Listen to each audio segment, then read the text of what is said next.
Hello, everyone, and welcome to another session of The Trial of Hearts. I am your host and DM, Maris Oram, and why don't we start off with a round of introductions to introduce our lovely players. So, Sif, go ahead and kick us off. Oh, shit, it's me. Hi, I'm Sif_VTuber, living suit of armor. I play games, I do art. No real major plans, but I will be streaming more often since my job is on summer break. Also, real quick, I sound good, right? You Right now? sound good. Okay, cool, Yeah. because my internet is reporting issues with other things on my computer, but we just won't worry about it. Anyways, I am here to return yet again as Gwyn, little silly bird man. Don't look any deeper. There is no complexity or layers to his actions. You can just assume that he is evil.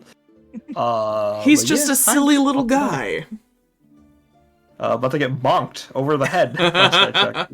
It is good to be back. I love you guys. Yee, thank you, Siv. And next we have Lily. Hello, everyone. My name is Lily. I'm an aspiring artist that draws a lot of D&D stuff. Very excited to be here in this lovely session because we are going to have a lot of spicy drama going on, and I'm hoping it all goes well. Otherwise, I also run my own D&D campaign, Mistwalker Spectrum of Eternity. That first 6 sessions of that are up on my YouTube. It's a lot of fun. We'll be recording the next session on Saturday. Yeah. Otherwise, I'm playing Topaz, the gender fluid furbolg fashion designer. I don't know. We'll see where tonight takes us because there's a lot of potential, and I'm so excited. A lot of potential indeed. Thank you, Lily. Next we have Vesper. Hello, I am Vesper, Bat of Fortune. I am a variety VTuber and streamer. Unlike everyone else, I do not play D&D, except for this, but I am the lore consultant of Comet Tales, which you can see some of these people in every other Saturday. And not to promote anything, I would just like to thank all the amazing art we've been getting of literally all of our campaigns. So shout outs to the artists who are making amazing stuff. For real. Like, Silver, shout out to Silver for all of the delightful boy kissing. Thank you. And yeah, we also have, last but never least, Ares. Oh, Maris, I'm a very tired harpy VTuber that draws and streams sometimes, and I'm playing Luella who causes problems. Yeah, hell yeah. Alrighty, let us dive right in, my friends. We will start off with a session recap of everything that went down in the last session. So, last time on the Trial of Hearts, Luella surprised Damus with a nocturnal visit to his room. She interrogated him about his tutelage under Cassian and why the sage would have taken such an interest in him, as well as Cassian's intentions in sending his apprentice to the trials in his stead. They also discussed his friendship with Oleander, Luella placing little seeds of doubt in Damus regarding Oleander's intentions. Topaz and Gwyn had their own personal meeting in his room. They talked about their mutual desire for Essie's affections, as well as the nature of their own relationship, Topaz admitting that she had budding feelings for Gwyn, feelings that he may not seem to reciprocate. He confessed a singular goal of winning the trials and claiming a kingdom, not just on Earth but in the heavens, and Topaz challenged him to show them something they've never seen before. Returning to their room, Topaz bumped into Damus, who looked shaken from his encounter with Luella, and amidst his boundless stuttering, Damus admitted that he's not enjoying his time at Hololight, but that he's found comfort in his friendship with Oleander. An unexpected show of camaraderie, Topaz tried to boost Damus's confidence, encouraging him to talk to people more and form new friendships. Oleander wrote to Essie to admit that, at the moment, he doesn't know enough to help him with this problem regarding Isolde and Cornelius, but offered his assistance nonetheless. He also wrote to his father regarding his concerns about Gwen's plans for a, quote, perfect world, requesting that should Gwen win the trials, that he be placed under constant surveillance and his plans effectively sabotaged. He also revealed to his father the secret that was told to him in confidence, that Cornelius and Isolde are missing from the heavens. Luella wrote to Dame Leonora, reporting that Damus seems to believe that his master is indeed Cassian, and that, like all mortal men, the sage is looking to cheat death by acquiring the heart of a star. The following morning, Oleander and Damus took a quiet moment to bond over alchemy, where Oleander observed the origins of the stardust in Damus's potions, from the man himself, his blood seemingly infused with stardust. Damus relayed his encounter with Luella, admitting to succumbing to certain doubts she's placed in his mind regarding their friendship. After a little persuasion, Damus revealed certain feelings for Oleander that went beyond mere friendship, and Oleander closed the gap with a kiss. Later into the day, Dame Leonora had a picnic set up in the gardens for her guests, and there were some mixed feelings about it. While some were appreciative, others gossiped about her meager attempts to garner approval. Luella snagged a conversation with Oleander in the gardens, the two sparring words and threats, trying to uncover truths about the other. Wilde and Gwen reconciled, Wilde apologizing for antagonizing Gwen and misjudging his character, admiring his vitriolic speech against the nobles. They shared their ideologies, finding themselves more alike than either expected, and Gwen divulged his close relationship with Topaz, as well as recognizing them as a worthy adversary for the star's affections. And Topaz herself requested a turn about the gardens with Luella. The two caught up, and Topaz thanked Luella for her advice, and pondered as to the intent of the many favors they owe Luella. As ever, our dear auditor refused to elaborate, leaving an air of perpetual mystery about her. And finally, Gwen was approached by Skalm, his former right hand now in the employ of Captain Wilde. A man of few words, and he used them all in this moment, expressing his anger at Gwen, his irritation at his complacency, and challenged him to a proper fight, since he was denied the opportunity during the second trial. At first, Gwen turned him down, to which Skalm issued a proper challenge, literally throwing the gauntlet, a gesture that even Gwen could not ignore. And that is where we will pick up. Gwen, you have drawn your blades, and the time has now come to finally face down Skalm. So, looking to you, seeing you draw your blades, he pulls his own weapon off of his back, a large maul, and he readies himself to face you down. We can either roll an initiative to see who gets to go first. However, I do think since he issued the challenge, it is only fair you get the first blow. And it's up to you. It is fair that he gets the first blow as he's the one who issued the challenge? That you get the first blow. I have to keep up with the beat of Gwyn doing anything to win. He did fucking say that to the entire crowd. Do I get a full turn of attacks, or do I get one? It is a full turn. You go right ahead.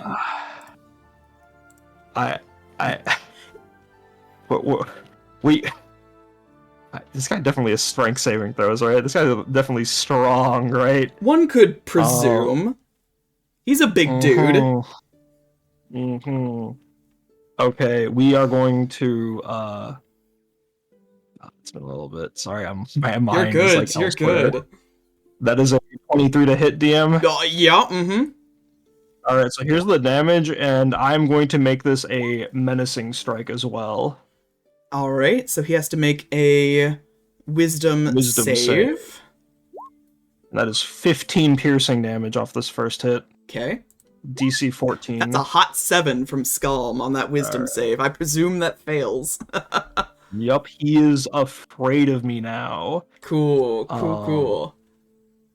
Cool, and then I'm going to do my second attack and then my offhand attack. So my second attack is a 9. That will miss. And then my offhand is a 26. Yeah, that'll hit. Alright, that is 5 piercing damage. Let's Mhm. go. Cool. Alright. And that is your full turn? That is my full turn. Alright. He is going to take those blows, admittedly a little shaken by you, to have struck him so soundly right out of the gate, but he is going to make a strike at you nonetheless with his maul.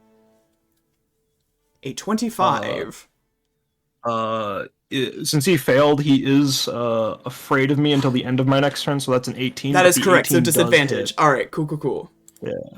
It's 18 gonna be does 13 bludgeoning damage. hit. Yup. So he takes a All right. crack right at you, right in the ribs. And he's gonna reel back and try again for a 22. Alright, okay. For another I'm 15. actually... Oh, wait. Okay, alright. 32. Alright. It's my turn again? It is your turn again. Alright, I am going to... Frightened of you until the end of your next turn. So my turn has to end before I menacing strike him again. I'm going to rapier as a 22 to hit. That will definitely hit. 9 piercing damage. Second attack 22. That is 8 more piercing damage. Offhand 21. That is 6 more. So it's a total of 23 piercing damage. Ouch. Ouch. All right, you two are coming to blows. He is going to wince back from these pointed strikes from your thin blade. You're slowly bleeding him out, whereas he is effectively trying to crush you. You are taking the slow, methodical approach of hitting him in weak points and slowly bleeding him out. But he is going to move to strike once more. A 23. I'm gonna use lucky. Reroll that. Reroll that. Yeah, and He is rolling well. Yeah, all right. Wait, I forgot. I have a cloak of displacement, so he has disadvantage. Oh. All right, so that one will miss. But he is still gonna wind up determined as ever. For another nat 1. Oh my god. You are dancing around him. You know his moves. You've sparred and fought with him many times. And you are starting to read this man like a book. Oh my goodness. Alright, we're going to pause for a moment because we're going to switch gears, pan the camera over to some of our spectators. As this fight is going on, crowds are gathering around you, Gwyn and Skalm. Everyone is watching. Most notably, Dame Leonora is watching. Essie is watching. And Captain Wilde is watching very closely. I believe it is during this moment of action, Oleander, you wished for a word with Captain Wilde. Yes, I will. Oleander will wave, walk away. He'll say goodbye. I'll be a minute, Damus, and he'll walk on over to Wilde, and he'll is he taller than Wilde? Is Wilde and 7 feet tall? Or No, he's 6.5 feet tall, but you're still bigger than he is. He is a big man. You're even bigger. Oleander will lean down and he'll whisper. He doesn't want to say this out loud because it's going to attract attention. Okay. He'll lean over and whisper, "Did breaking your own toys get so boring? Now you have to watch them break each other while you sit on your cuckold throne." He is going to bristle at that. and he doesn't even, like, turn fully to face you, but you can see, out of the corner of his good eye, you know, the iris darting towards you. And just, I think, sir, you can appreciate that this is a moment not for me, but for these two men here. Whatever insults you might throw my way have little meaning. Oh, this didn't work out like I thought. Where I thought he was gonna be alone, and this could be playful. Oh no. Brother! But he just kind of tilts his head a little further and just... I know that we are overdue a conversation. Is there something... I apologize. Go I ahead. meant for that to be more playful than what was intended. Playful. Yes. Your previous letters. Playful. Theatric.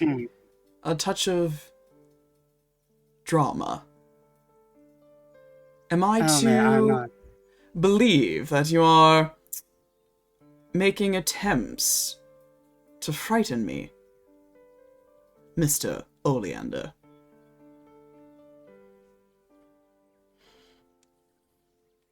I am making very poor attempts to be more within this place's wheelhouse, but I admit my jokes aren't all that funny, now that I look at it.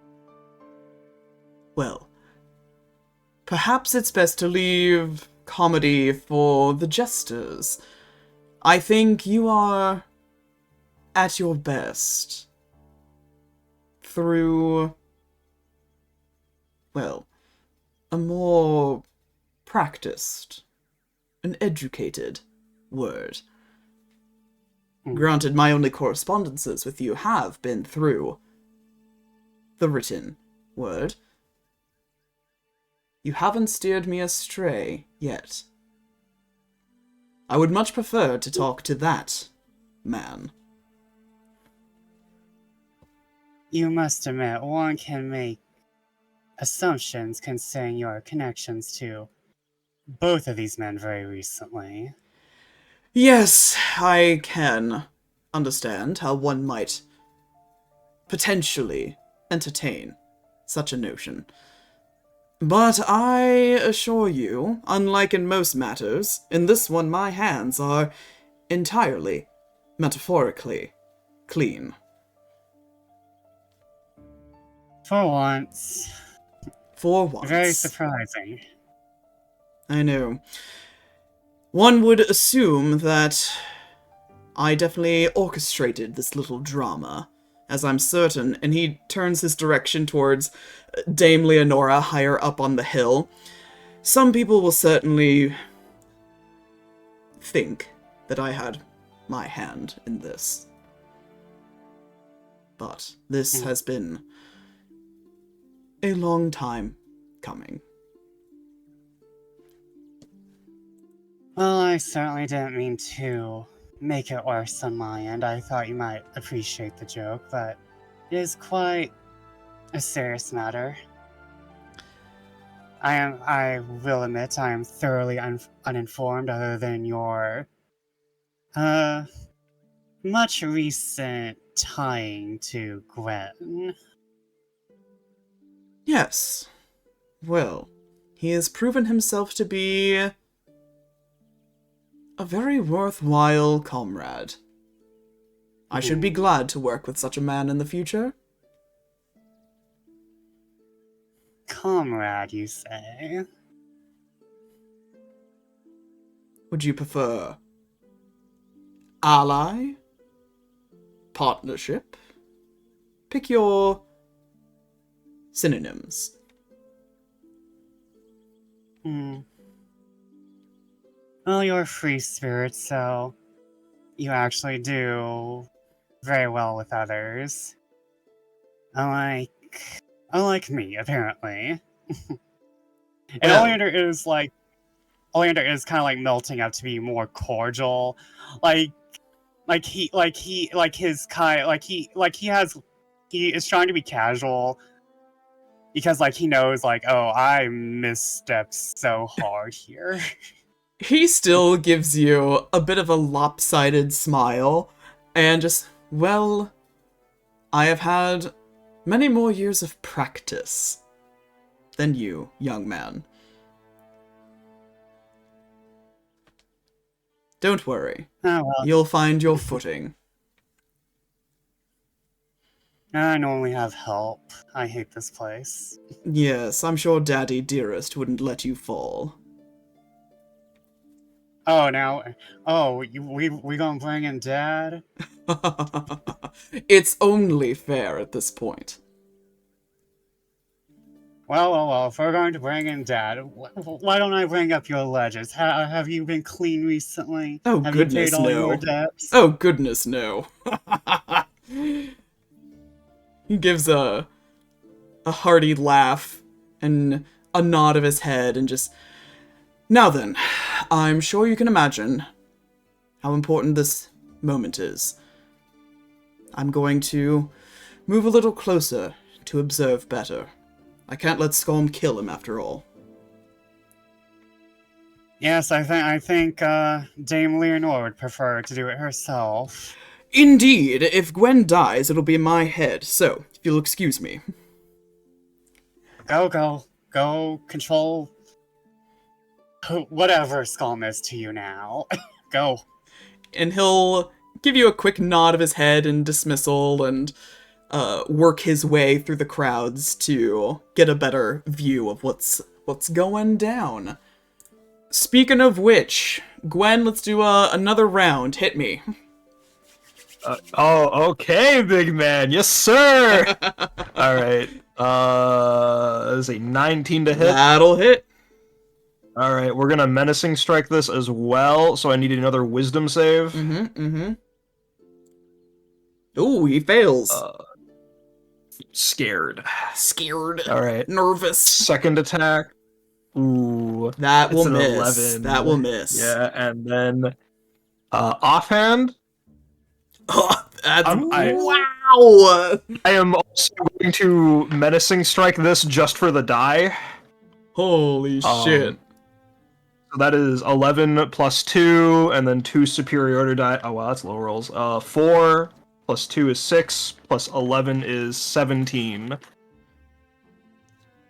Alright. He is hurting, but still standing. Still looking at you with that same ferocity. And he is going to strike you again. That will miss. That's a 14. That'll miss, and I'm actually going to use a superiority die to repost. Yup. Alright, that is a 25 to hit. Yes, sir. And then that's 8 plus 2, so that's 10 piercing damage. Alright, he's gonna strike one more time. 8, nope, 12, because disadvantage, that'll miss. He's gonna action surge. I would like to repost this hit really quick before he action surges me. Okay, that is a 24, yada yada, 6 plus 7, that is 13 more piercing damage. Okay. He is barely standing. But he's gonna make one last... Well, 2, I guess, strikes. That will miss. Wait, I'm gonna use my last superiority die to repost this. Oh my god. That is a... I'm gonna lucky this. I'm gonna lucky this. This. That's a 25. That will hit. That is 5 plus 6 piercing, so 11 damage. You bring this man to his knees. And he is downed. Can I get a how do I want to do this? You may. Gwyn has, in his many years of combat, lost once to Skalm before. And it was on a gambit just like this, on a repost just like this, where Skalm broke through Gwyn's sword and knocked him down. All of his life, Skalm has had the upper hand in growth by putting himself in near-death after near-death scenario. And it is only fair of Gwyn to do the same, as Gwyn willingly breaks his rapier. I'm assuming I can get a new one later. Oh, hell yeah. Breaks his rapier, allowing Skalm's blade to dig into Gwyn. But Gwyn is just going to rush forward with the whistle and, like, use all 60 feet of flying in that 5 feet to tackle Skalm to the ground to pin him. And as everyone stares watching as Gwyn is holding, like, this, like, broken sword over Skalm's head waiting to see what he does next, Gwyn holds the blade up high, and then with the handguard in front just starts punching the shit out of Skalm. And he does not relent. It just keeps going and going and going as blood starts to splatter out from the bruises he's leaving on Skalm's face. And he is probably going to keep doing so until somebody stops him. Yeah, at that, holy shit. At that, Wilde is actually going to rush over and, like, loop his arms, you know, under your shoulders and wrench you off of him. Just, Sir Gwyn, the fight is yours. The fight is yours. Gwyn will chuck the broken blade into the dirt next to Skalm. And Wilde will slowly release you and walk over to Skalm, lower a hand to try to help him up, but he gets swatted away as Skalm slowly rises to his feet. And he, battered and bruised and bloody, approaches you again and just looks at you, his one eye swelling shut. You are still holding back. You... Oh, God. You showed me once your strength, your dreams. They were beautiful. But I see I'm no longer worthy.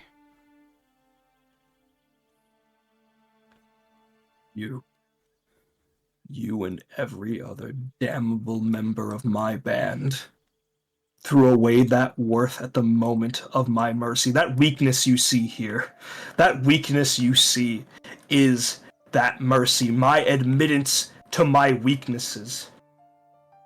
I must be, there is no point in my strength until it has achieved my goal of wielding my weakness alongside my dream.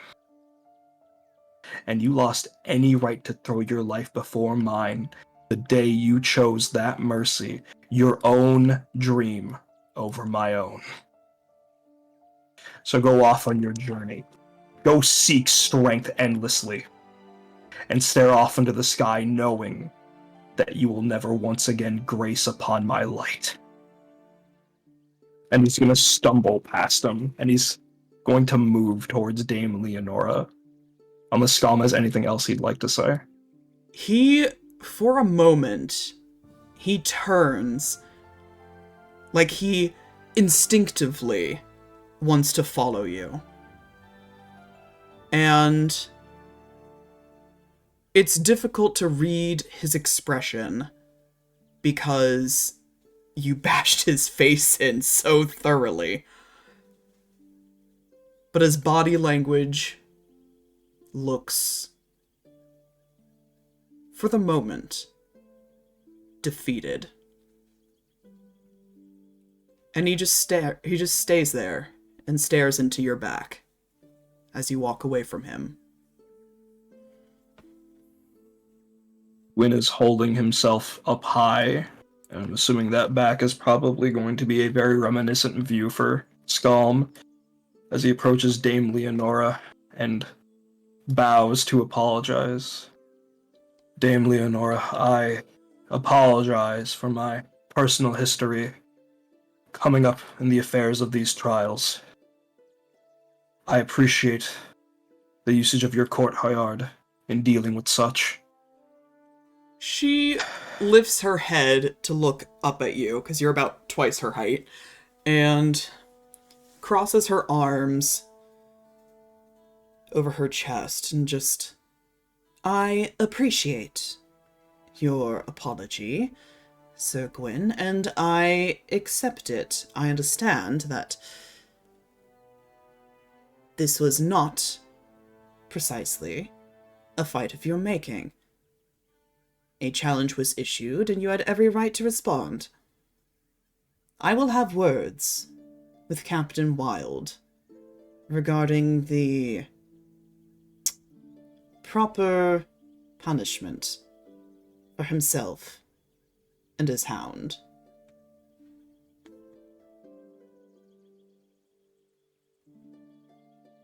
I see. Then I will leave such matters to your discretion. I fear, and he's like grabbing his side, feeling that like he may have cracked a rib or two from that last blow. I would highly Yes, go recommend looking back into the estate. You'll find one of my clerics there to patch you up. I thank you once more for your hospitality, Dame Leonora. Of course. And Gwyn will just hobble past, and I think while everyone else is like, yo, Gwyn won, oh man, that's our guy, that's our goat, I feel in this moment of passing, Essie would notice a very conflicted look on his face as he walks towards the estate. If I may, I want to note that as you are walking back, you can probably see Topaz, who is watching the whole incident, just with a look of shock and sadness on her face. If you ever catch his glance, he will quickly just look away and then focus back on his walk. Topaz, Mm-hmm. I believe you also had some words for Wilde. I believe now would be as good an opportunity as ever before he gets snatched up by Dame Leonora. Yeah. I think since this is happening just as the duel finished, I'll probably walk over to Wilde and just be like, is this really what you men do out on the battlefield?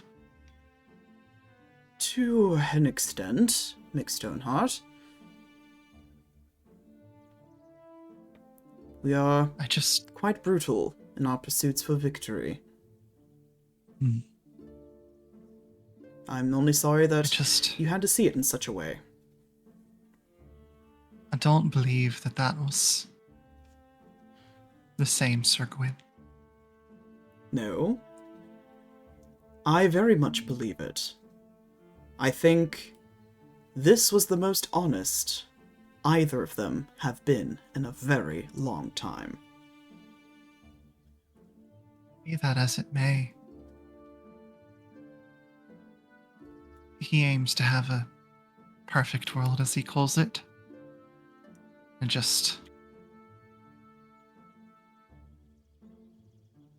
I suppose it's a perfect world where that's not necessary.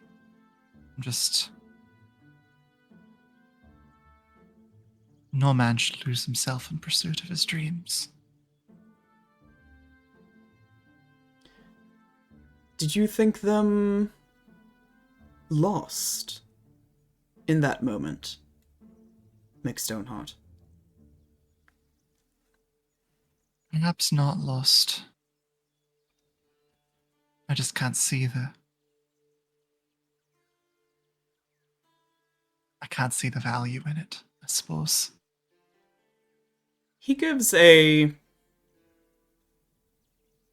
wry smile, sort of gentle, like he's trying to not patronize you, but just, you sweet naive thing, and just leans a little closer and just, that, my dear, was a conversation.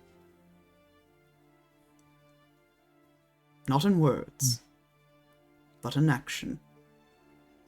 The only way that men like them know how.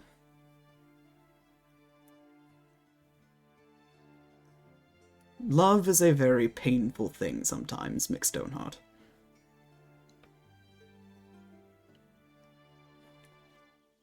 Something I'm sure I'll get to learn enough about in time. Perhaps. And now my first mate has nothing but time to think about it and learn. Absolutely hopeless, that one.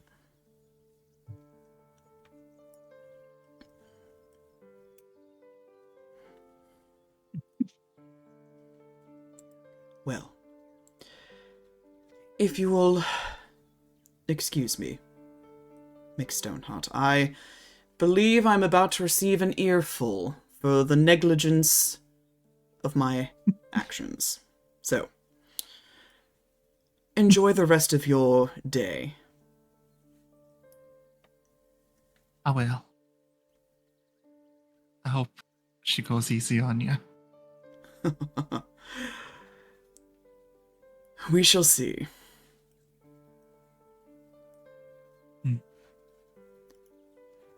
He'll give you a deep, polite bow and go over to meet Dame Leonora, who is currently stomping in his direction. And you can hear the two of them talking in a very animated fashion. And with that, the duel is finished. People are lingering, gossiping, talking. Such an exciting moment that they had never anticipated, wondering as to the intentions, the whys. Why did this happen? How could he face Sir Gwyn like that? What problems did the two of them share? And the day passes. People begin to disperse. They return to Hollowlight Estate. The night comes. And Hollowlight is quiet once again. Topaz, you have a meeting.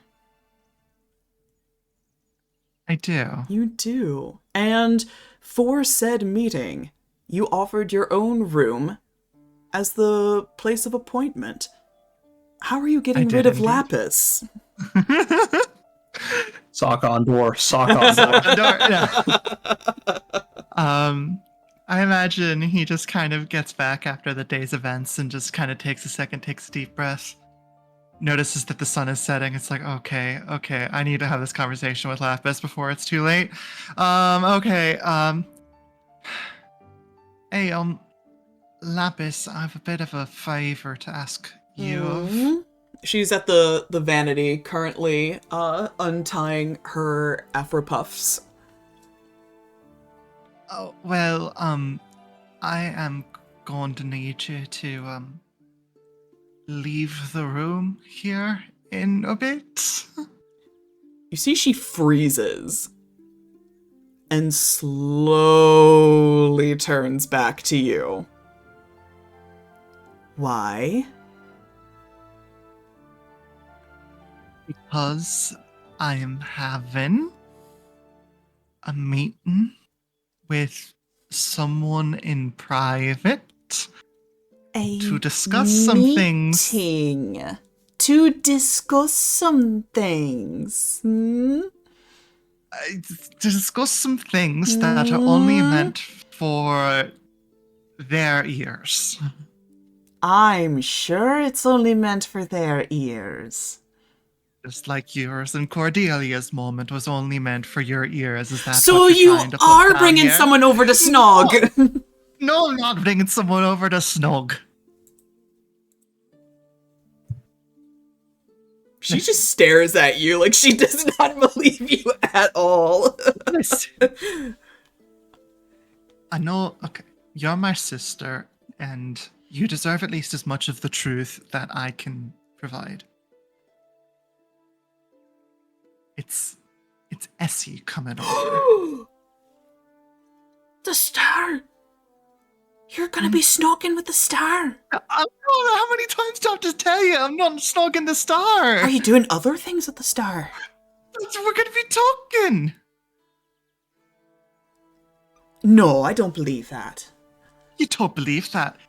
You don't just bring someone over to your bedroom at the middle of the night just for a talk. It's not. Okay, you know I've been sneaking out. Well, not so sneaking out. You know you've watched me leave every time to go talk to Essie. We've been going to the same place, and I figured. And now you're ready for the next step. I totally understand. Oh, no. Don't you dare. Don't you dare. I will be leaving the room. I won't say a word to nobody. I'll put a sock on the door so no one will disturb you. No, you don't. Please do not put a sock on the door. I fear that give off the wrong message to Essie. If he comes by and there's a sock on the door already. You're right. I'll hold off on the sock. Don't put the sock on yourself. Fine, I'll leave you to put the sock on your own door. Not putting the sock on the door. Well, just go have fun with Cordelia. I will. And I hope you have lots of fun. She winks at you like 5 times. With Essie.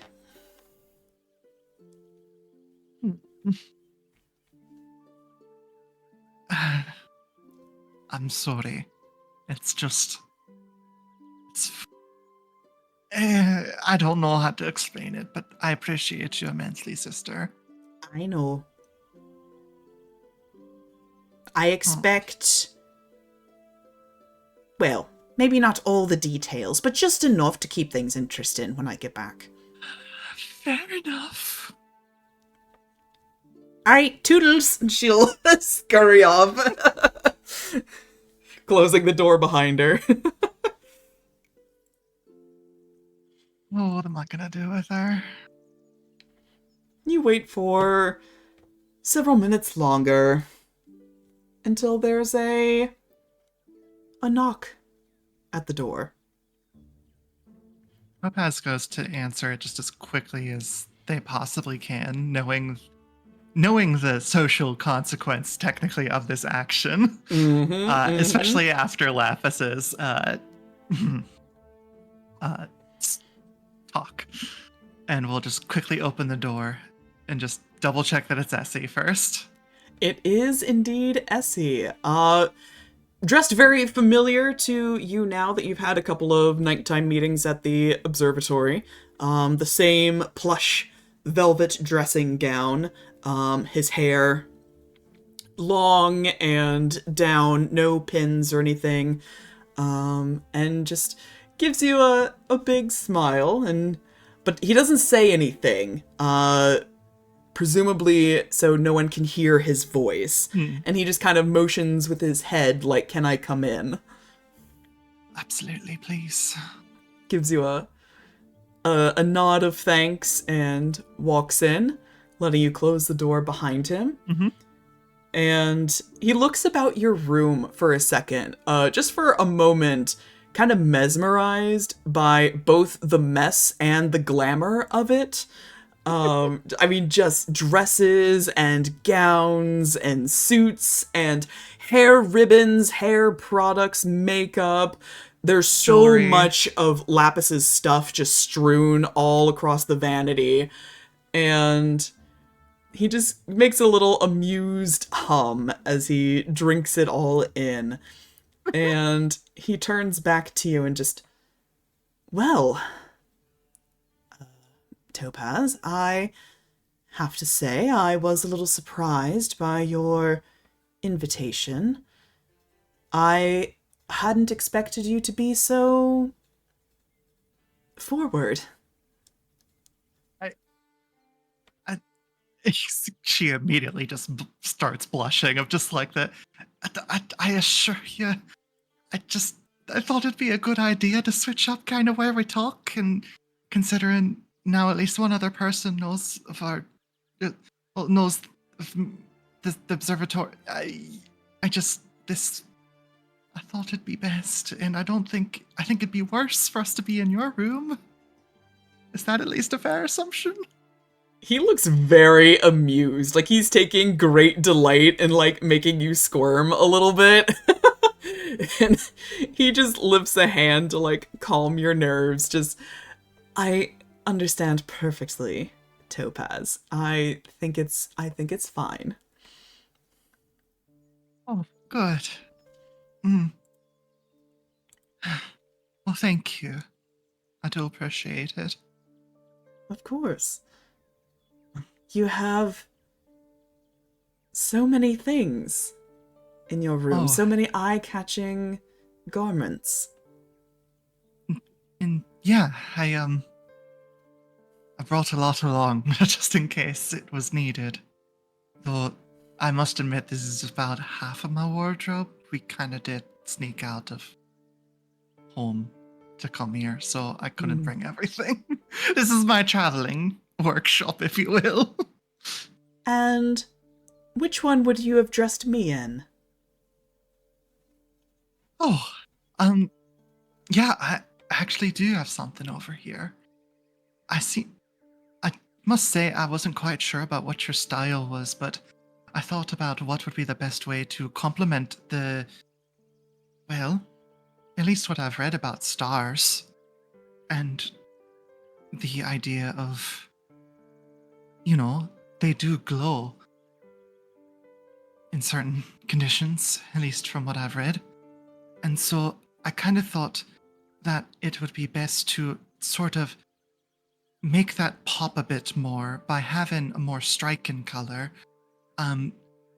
Just like just very simple, but still a nice long black gown that had a lot of gold trim around each of the different edges, so that way the natural sheen of your brightness would both bounce off of the black fabric as well as the golden filigree, as well as this necklace that is a bit more opalescent, and it can sort of refract all of the colors through into a sort of rainbow, bouncing out to whoever would be looking at it. So that way, no matter who's looking, they'd be seeing something different and something beautiful. My goodness. You certainly have put a lot of thought into this. It was my one thought on coming here. So Although, I'd like to think it's something good. Although, I must say, and he's feeling the black velvet fabric, the trouble with black is it absorbs light. I should think silver would be a better choice for reflection. I'll have to take that in mind then. I must admit I wasn't quite sure of the efficacy of certain materials for starlight. It's not often you get to truly see it, so I'd be happy to make you something in silver. When all this is said and done, I shall order an entire wardrobe from you, Topaz. She just absolutely brightens beyond measure. I'm just like, are you sure? Certainly. You seem to know what you're talking about, and Well, I can tell you, put your whole heart into each piece.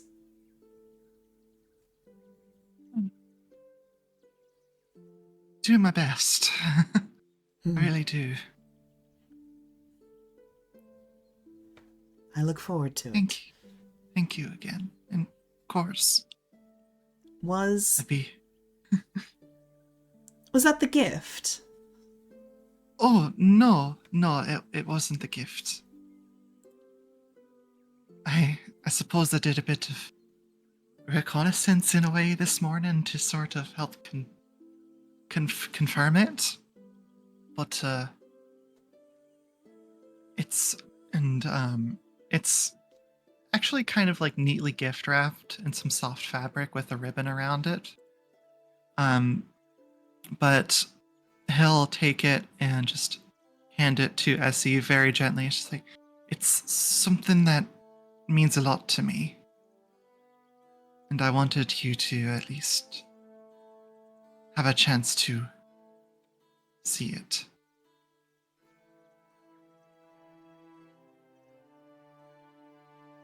Thank you,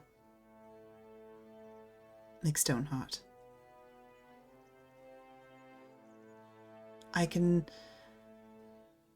I'm sure this means a lot to you. You can open it now if you want. I think I shall. And he'll open up the gift. What does Essie find? It is a quite worn but original copy of Pride and Prejudice by Jane Austen.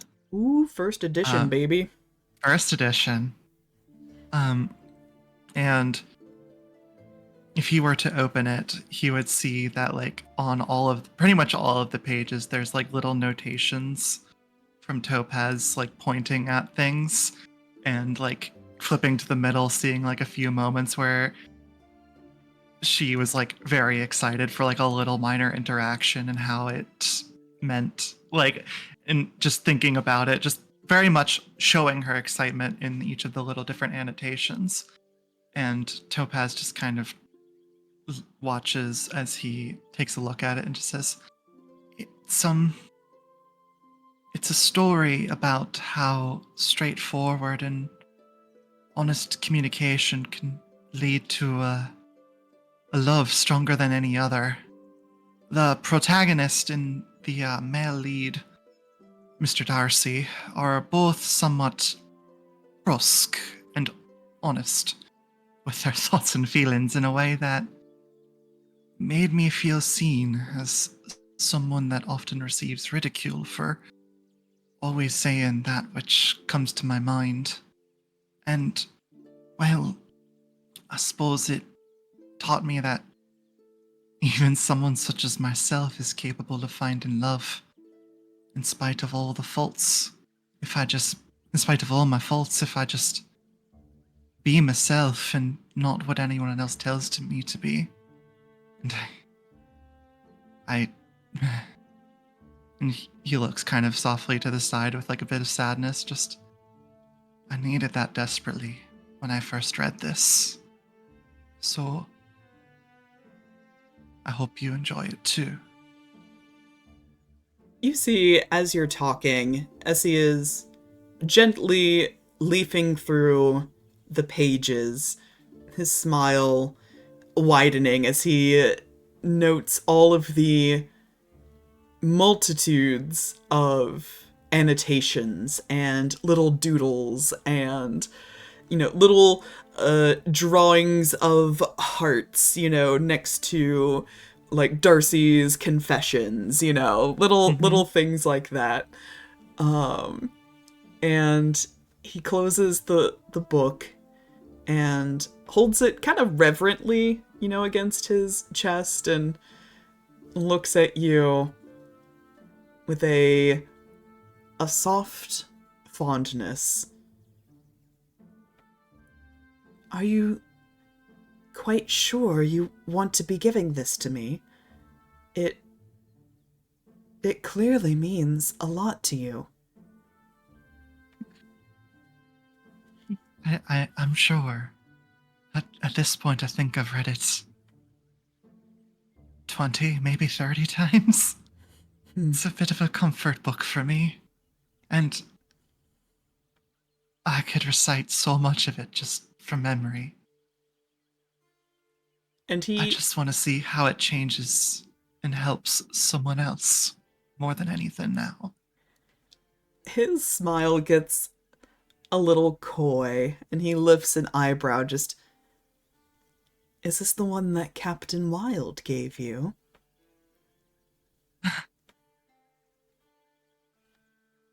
That it would be.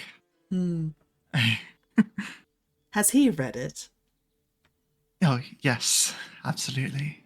I think he's read everything that he gives to me. Bit of a vetting process, if anything. I see. It is nice that you have something to share together, and now I can as well. He glows a bit at that, just like excited to see that the gift was well received. Just, of course, I'd be happy to talk to you about it at any point, any questions you might have. Please, I would be so excited. I admit I won't have too much time to read it. At least not in the next couple of days. I do have a long night ahead of me. Of course, and I don't mean to expect that. I just... Well... I just wanted to show you. And show you how much your friendship has meant to me. I appreciate that, Topaz. Thank you. Truly. As you can imagine, not to sound profoundly selfish, but I have received quite the number of tokens since this whole affair has started, but in truth, I value something like this much higher. This is a piece of you, and I will treasure it as such.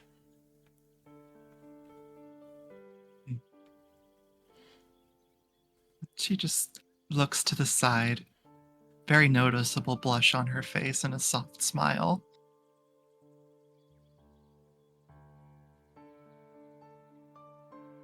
Is that all you wish to say to me? No. I suppose there's business as well. Oh, business, yes. I'm sorry, we can save it for another time. No. Business is important. And we can spare very little time, considering the magnitude of our particular business. Please, continue. Okay.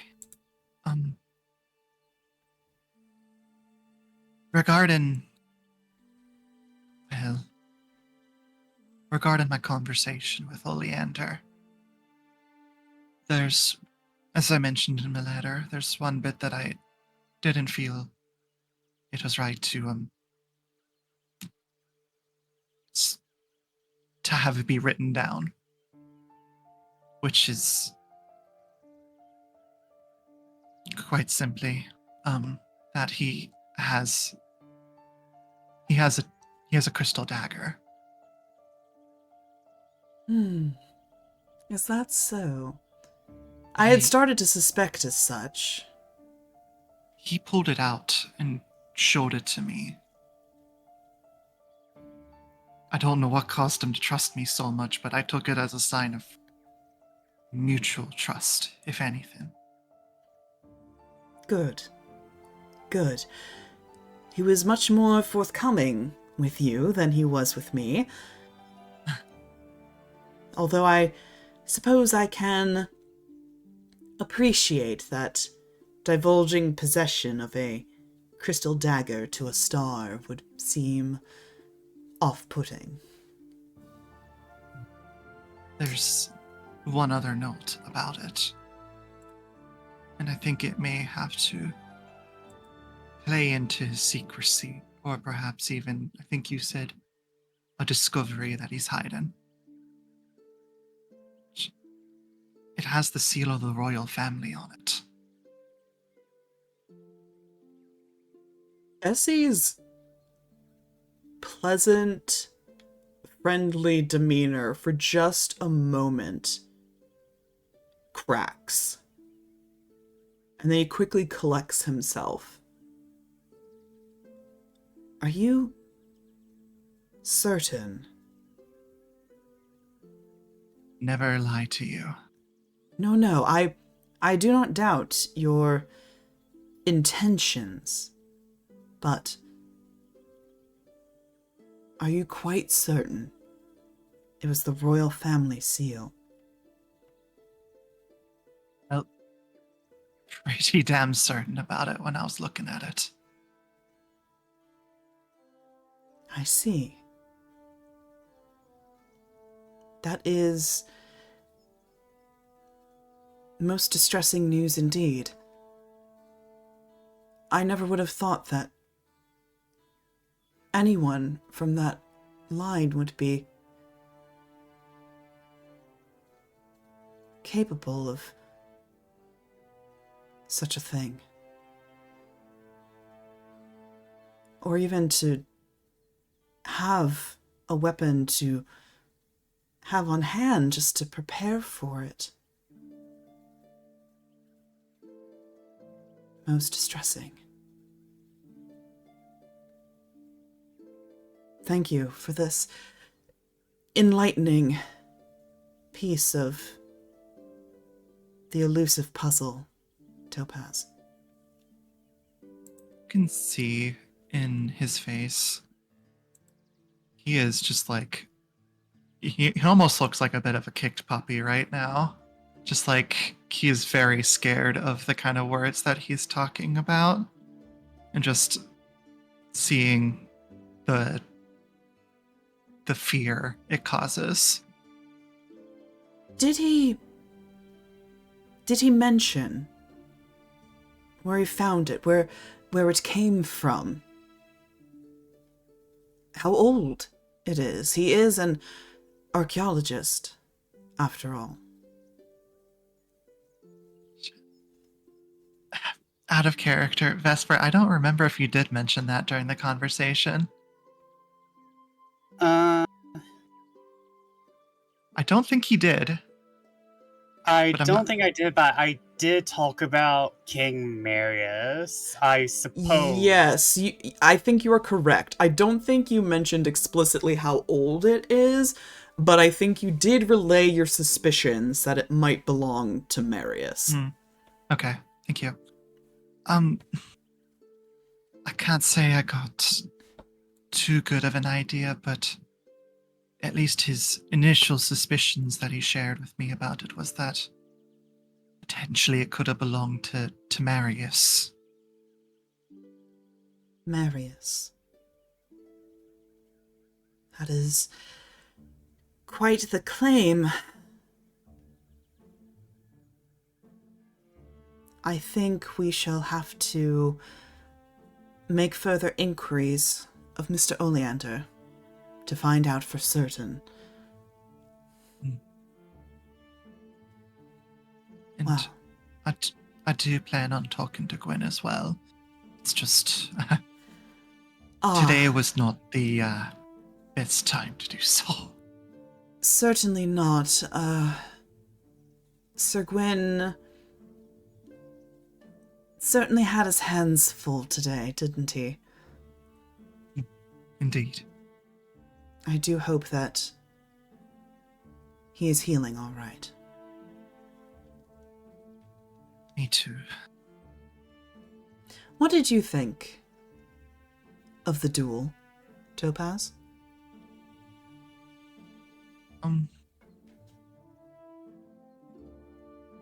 I thought it. This is quite obvious, but violent. Maybe it's a bit romantic of me to believe that duels would always be honorable, but And you it are didn't. opposed to such shows of violence?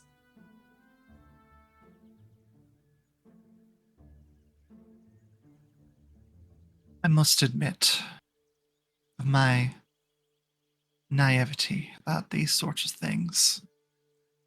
And it's not something I've experienced before.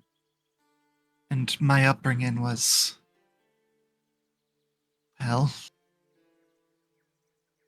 fancy and not full of hardship. So I think I talked to Wilde a bit after it, and I think he explained it well. That this was the only way for them to have their conversation. And while I might not understand, I should at least honor that that is how they wish to conduct it. Hmm.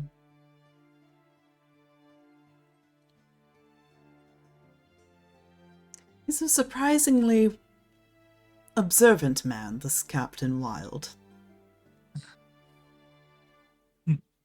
Interesting. Yeah. Well, Topaz, thank you again for the book. I will let you know when I begin reading it. And Can I tell you one more thing? of course. I've been thinking a lot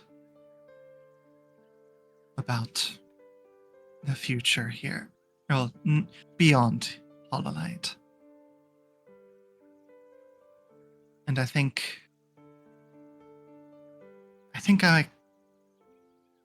maybe I think one of the things I want to do after this is produce plays and bring some of the culture from beyond the wall here. You wish to be a director. Oh, not a director, a producer. More so, I think. And you design costumes as well, of course, but I just you asked me, and if I feel like I've been not very good about having ambitions. I think that's one I want to stick to. So I wanted, just as a friend. He gives you a saccharinely sweet smile, the corners of his eyes creasing as he smiles at you, and just, I think that a very lovely dream, Topaz.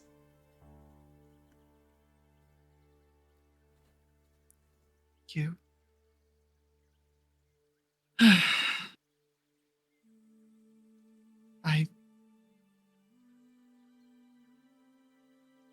You see she starts blushing a bit, just looking into Essie's eyes is kind of flustering him a bit. Says, "Thank you for supporting me. It means a course. lot." Of course. I have faith in Yeah, you. of course.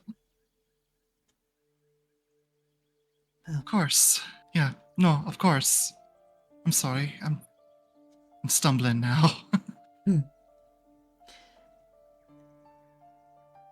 As much as I wish to stay longer, I do unfortunately have a long night ahead of me. Much to do. So, Wait. Hmm?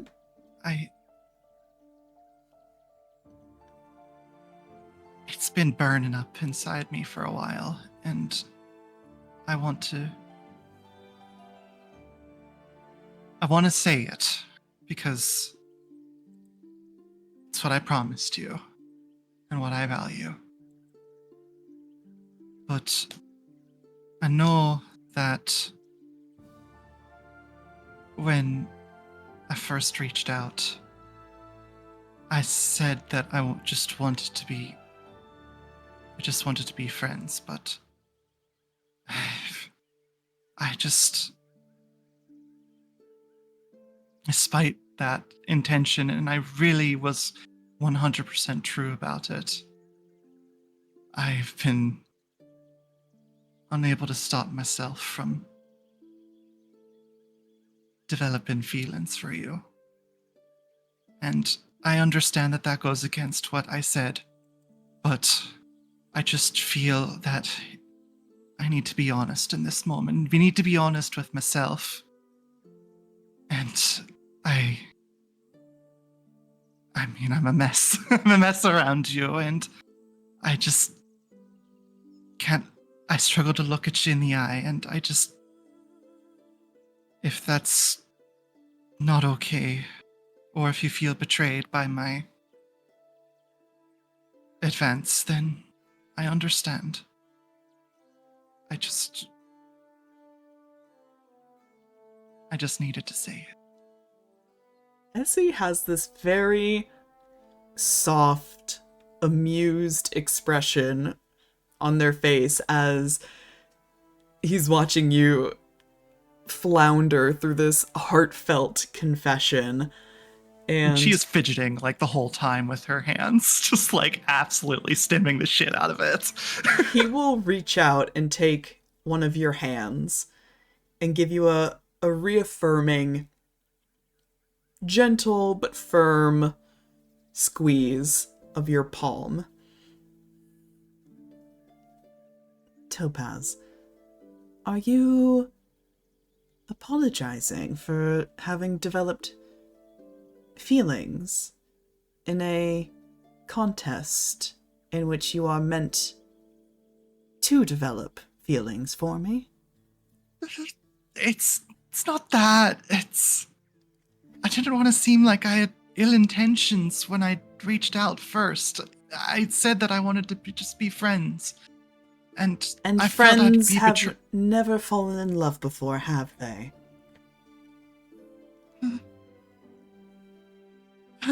It's quite all right. I'm flattered, truly. You have nothing to be sorry for.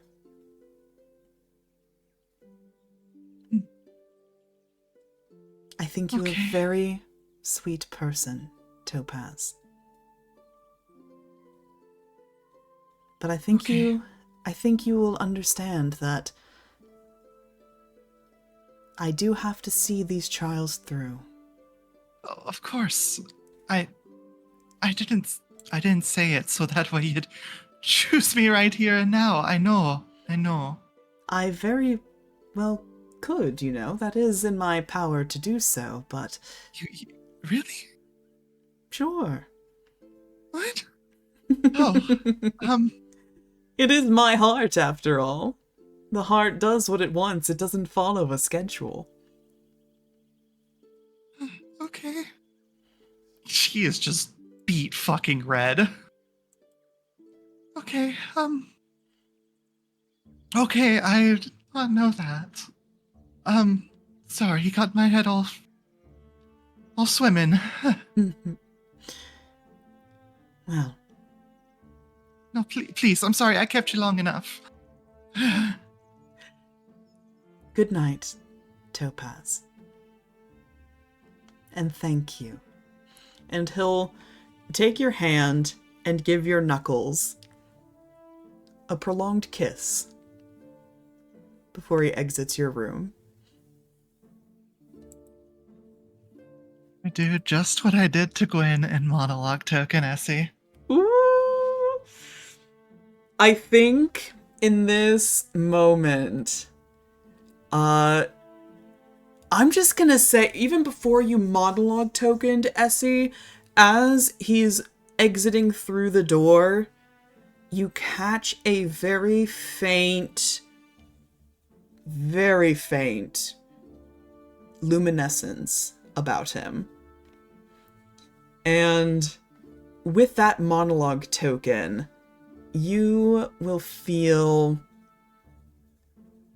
a tumultuous conflict of emotions within Essie. There is the rational part of him that is telling him to stick to the plan. But there is that part of him that thinks maybe a quiet life wouldn't be so bad. Thank you. Mm-hmm. All right. With that, we are moving on to another nighttime conversation. Oleander, you have an appointment with Prince Alto, who is waiting for you in the den. Yes. Oleander is in. He's wearing a vest in the royal colors. And he's going to get there first and get everything ready. But before he does, he's going to hop on by the library, get that one book that says, hey, the royal family has no infernal heritage. What the fuck's going on? And he is going to get the den or lounge ready for when Prince Alto comes.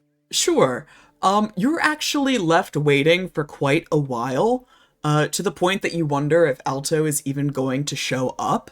And as you're sort of like, I'm gonna, give up, call it a night, whatever, he just strides right in, fashionably late, and he looks at you and just cracks a toothy, fangy grin, and just, Mr. Oleander, I'm not late, am I? Well, better to be fashionably late than not even appear, so I won't consider it late. Good. I consider you right on your time. Exactly. And he'll saunter on over to the little bar that is at the by the window, and he'll pour himself a drink and look to you. What about you? What can I tempt you with? Brandy's fine. Brandy. He'll pour a glass, hand you the snifter after giving it a slight swirl on your behalf, and with his own glass of whiskey, he will give you a toast in the air and take a sip.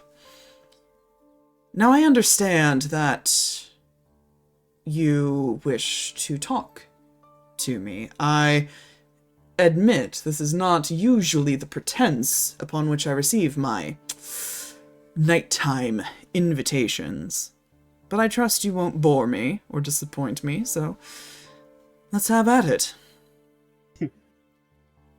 Well, first, I should apologize for when you first approached me. I said some rather awful things about your presumed rule, and so I should say, I'm sorry. I don't know how you'll act as king, and saying that you'd be awful is based on more of your hobbies and proclivities than when you're serious, so I should apologize right here and there. Yes, because no king has ever drank and fucked his way through his rule. Quite true. I have read the tablets. There is quite a lot of that now.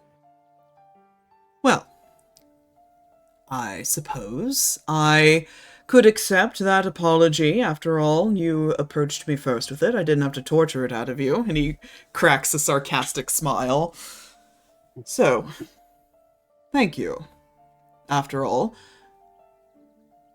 You did only antagonize in turn.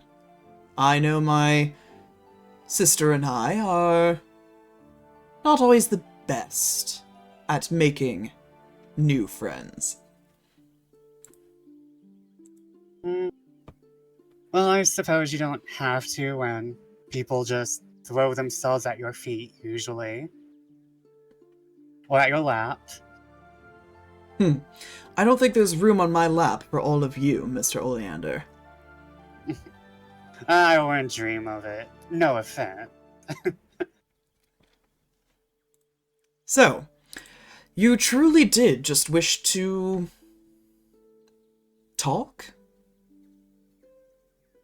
Well, I'd like more of your opinion on some things happening, but a little chat wouldn't hurt between an archaeologist who has probably made enemies of your father in some ways, or at least you heard your historians talk about me. I would probably like to avoid any future bad experiences when my father finally gives up the ghost and calls his retirement. Yes, I have heard rumor, however, that he had already effectively done so. Is that not true? Almost, but my brother, he's not technically ready. And quite frankly, I have scared him out of retirement by my being here. Yes, what more dangerous venue is there than a estate full of squabbling nobles? But I must ask, where did you learn how to fly? It's quite interesting to also see one of my own, in certain terms. Well, my father did hire some rather expensive tutors. Some of the instruction came from the man himself, though he's not quite so agile as he used to be. The principles were still there. Yes, quite understandable. I have heard some rumors of your father's flying style. But still, yeah, I'm sorry. You would do quite well in a rogues guild, if I might say so, but you... Perhaps I But should I give up a think- prince after all. Just become a dashing, debonair rogue. I quite like the sound of that.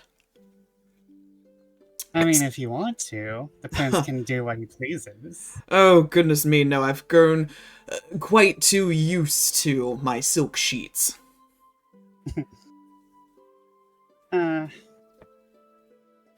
Speaking of which, I'm sorry, I'm looking at my notes. May I ask, are you competing with or against your sister? My sister, as ever, she and I are one in this endeavor.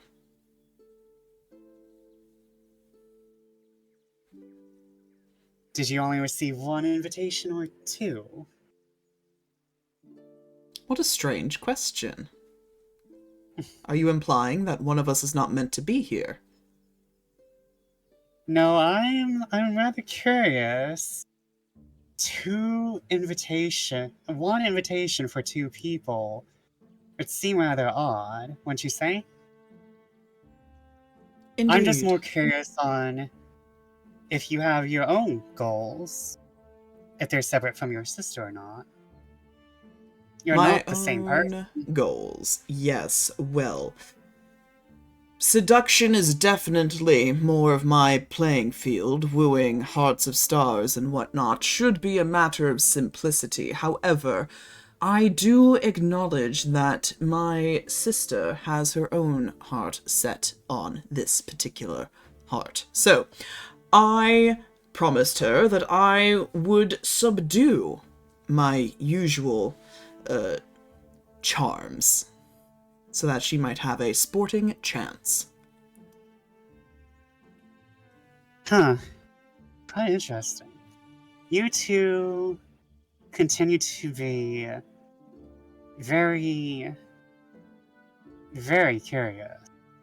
Well, after all, And- the star's heart can only go to a single person, and if my sister craves it, who am I to deny her? Hmm.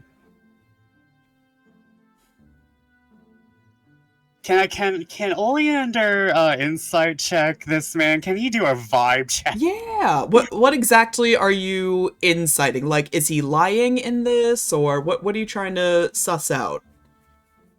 I'm trying to suss out.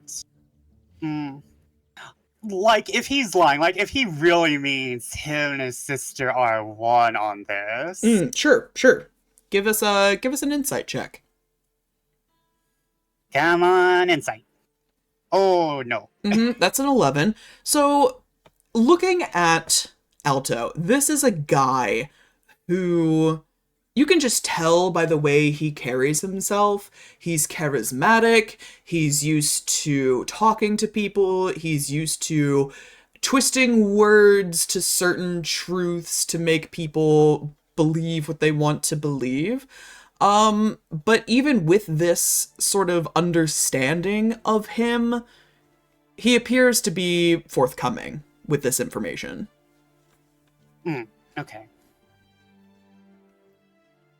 Oleander's still suspicious, but we will continue. Well, if your sister's not a threat, who do you think is a threat to your aspiration? That would be all of you, yourself included, sir. Oh, you can take me out of this. Oh? You wish to deny that you are not also fighting for the heart of the star? You who fought so viciously. Viciously, normally. When you're taught by assassin, you only know one way to fight. People think I'm fighting viciously, but it's just how I do. And Oleander kind of gives his own, like little smirk, like I can play your game too. But you can take me out of this. Immortality disgusts me. He tilts his head at that, just...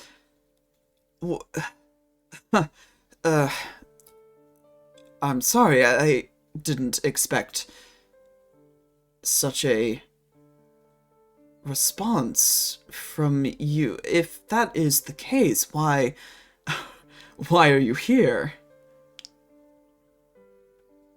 I believe the Celestial Court has sent me to solve a few little mysteries around here. Mysteries? Is that why you've been rooting around in that decrepit old library? Yes, unfortunately, there's a little bit of bias in that library, not going to lie, but there is something interesting that I have found that is of public record.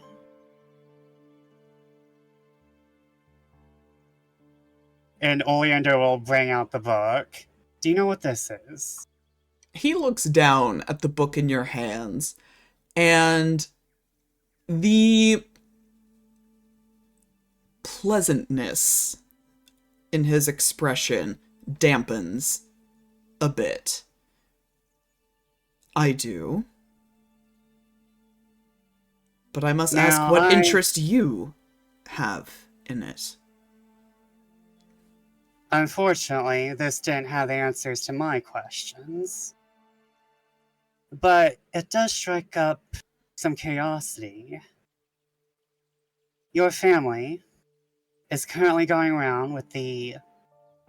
I hate to say propaganda, because we don't know the truth. But as we currently are informed, We are being told that your family has infernal ancestry. Is that correct? My father does say so, yes. However, you know what's in this book. I know what's in this book. And we both know it says you don't have infernal ancestry within your family. Now, why would a book that is being held by Dame Leonora, who is supposed to be on the side of the royal court, as we all know, not have your supposed infernal ancestry listed? I can't say that I know. After all, Dame Leonora's personal library is certainly not the end-all be-all of recorded history. Insight check. Yeah, go for it. 25. I need to know everything about this man. Yeah, he looks very peeved that you are asking these questions. But when it comes to the direct question of, like, why would Dame Leonora not have this, he's telling the truth. He can't answer for that.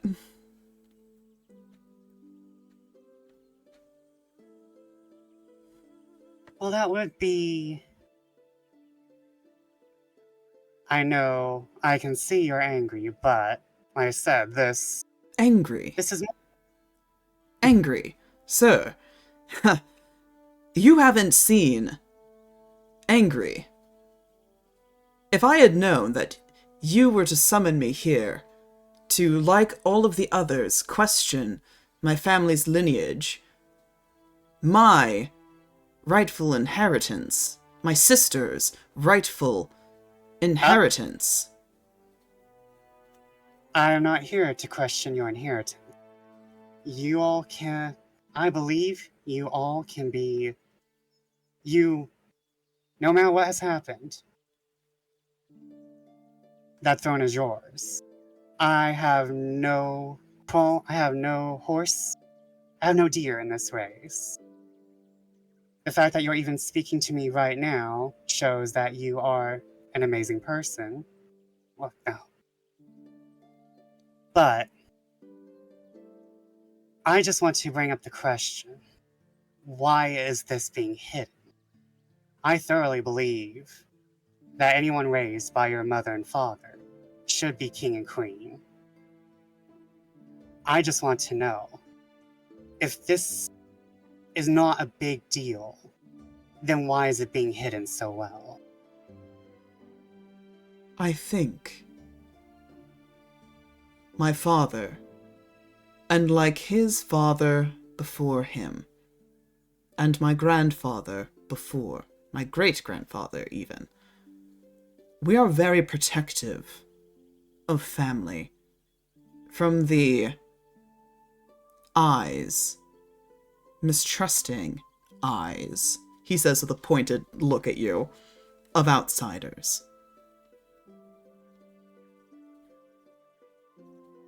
There is nothing wrong with the father protecting his children.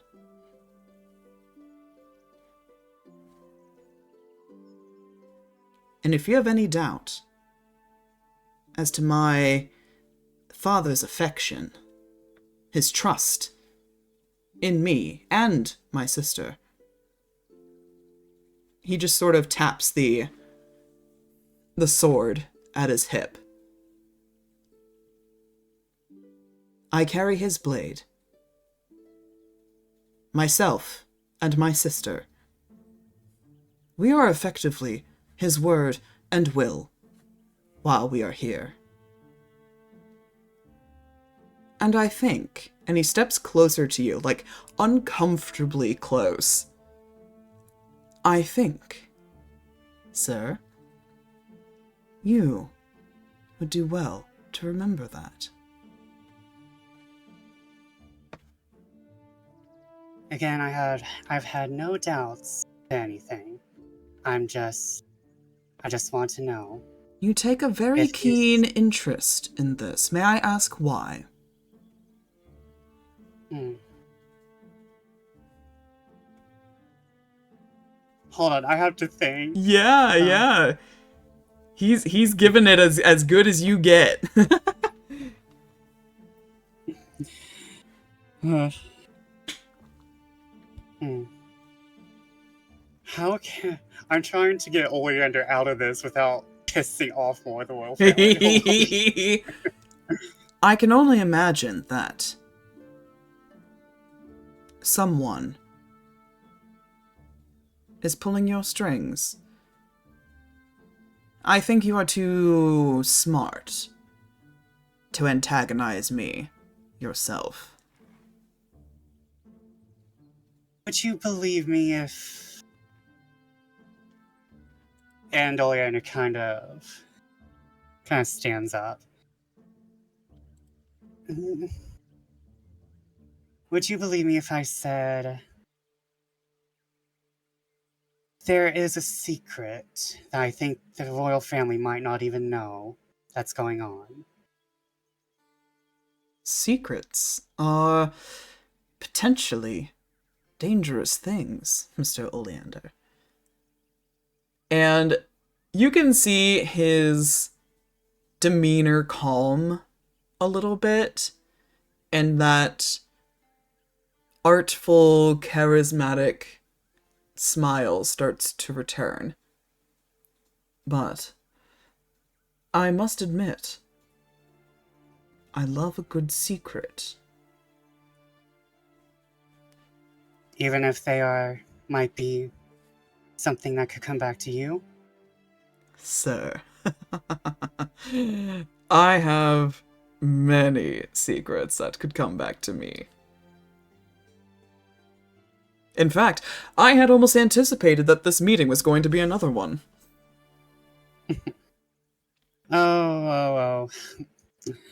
I do try to not make myself secrets of other people. I've had enough of that. Nobles are very disgusting. Disgusting. And you haven't bedded any good nobles. Don't plan to. Settle down. And Oleander will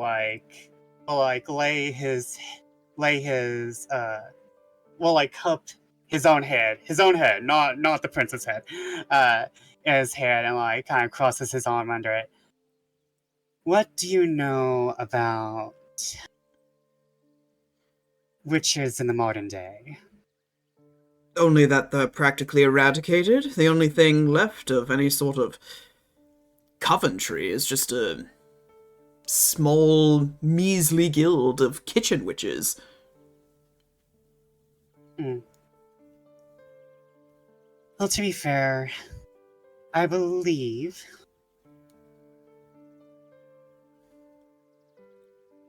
Hold on, I'm trying to think, because, I did not expect myself in this situation.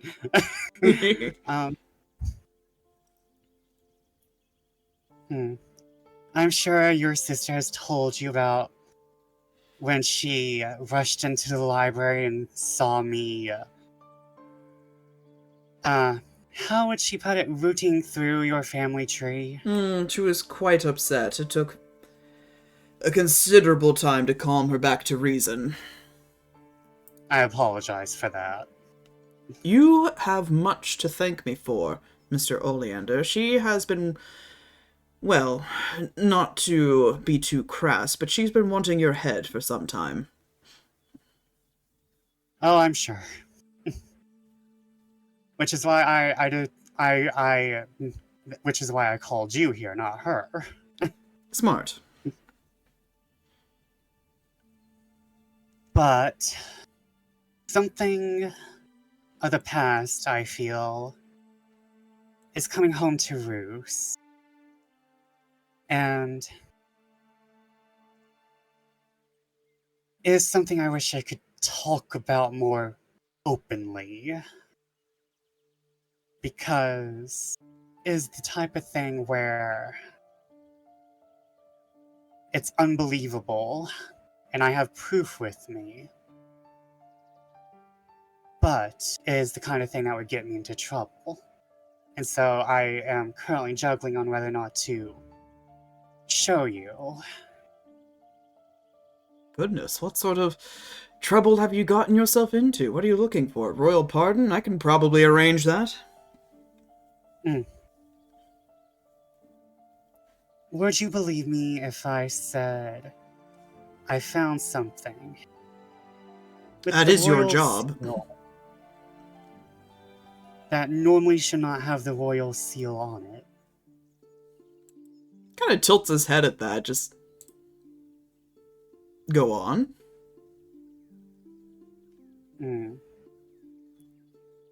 Oh my god, do I be stupid? Do I be stupid? It is up to you, my friend. You know what? Let's be stupid. Yeah, let's be stupid. It's got me this far.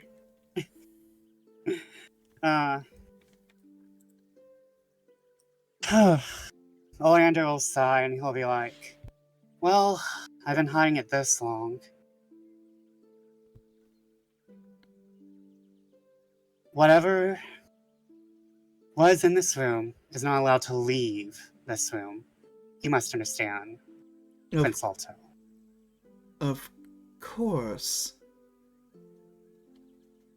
And Oleander will reach into his bag and bring out the wrapped dagger, and he will uncover it, and he's not gonna let Prince Alto hold it. He's not that stupid. He's stupid, but not that stupid.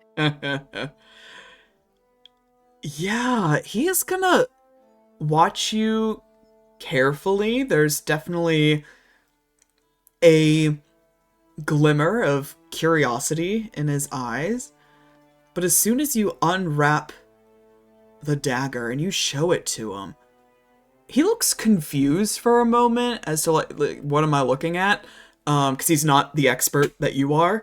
But the longer he looks at it and he notices the royal family seal on the hilt of this dagger, something clicks into place, and he you can see this flicker of recognition and just, dear gods, what? How did you come by such a thing? It was in a village. This is why I've been very into your family as of late. Well, you think that...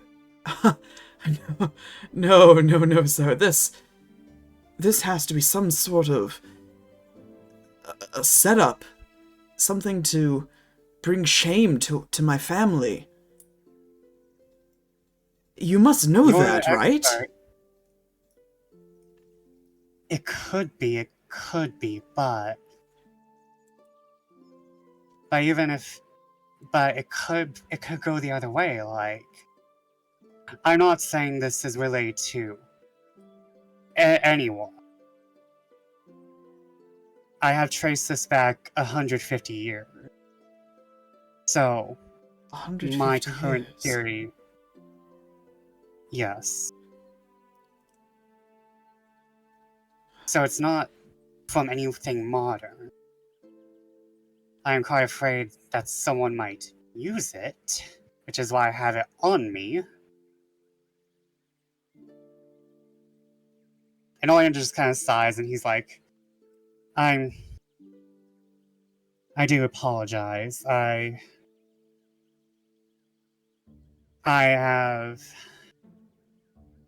been keeping this secret, and I'm honestly showing you not only to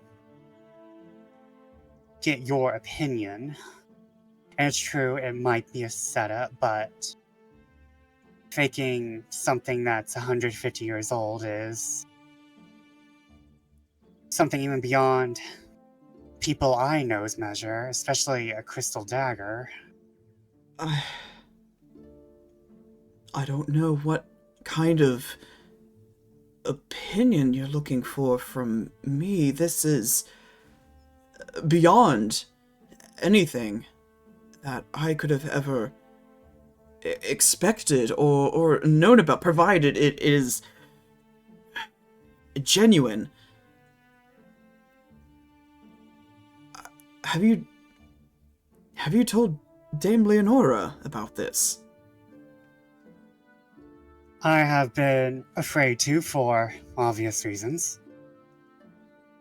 I guess I can see why, but I mean, your rumors of being a witch symbiote, they've since, fallen out of people's memories, People are so forgetful, but surely she would be understanding. I mean, this is more within her realm of responsibility, wouldn't you say? That, I mean, if this is real, the court should handle this. Not to talk badly about the court, but this might have been hidden because of them. I'm afraid that this might get hidden under the rug.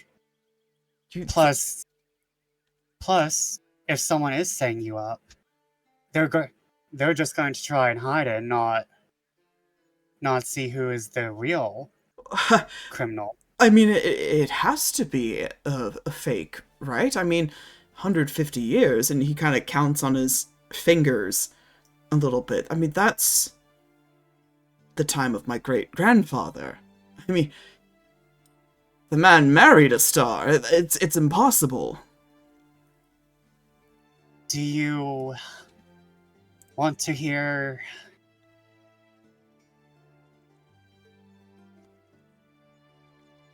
I don't think it's of your great-grandfather. I think it might be of your...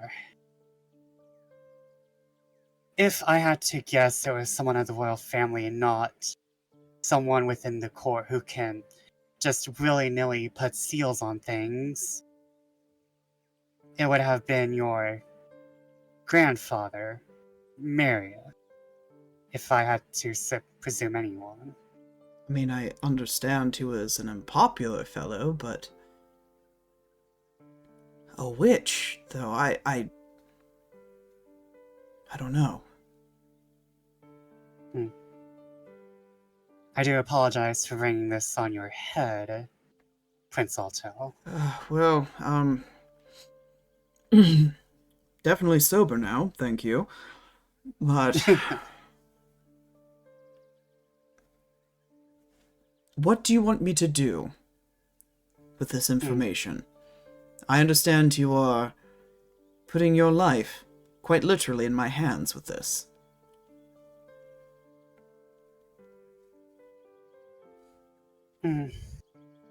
Right now, I just need you to keep your sister from cutting off my head.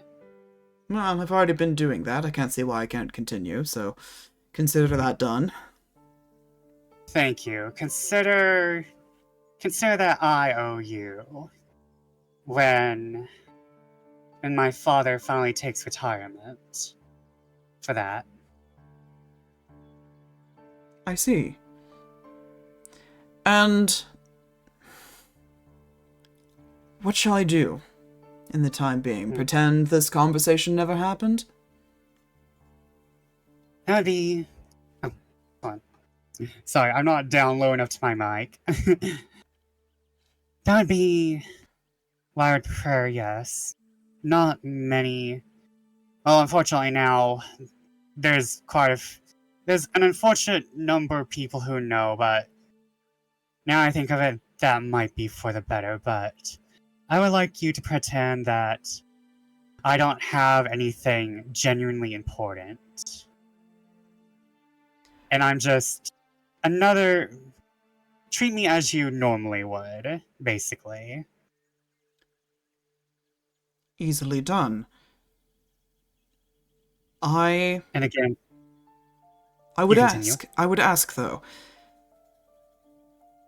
considering how this concerns not just my family, but me now, should you find anything else regarding this mystery, do let me know. I can tell you a few things.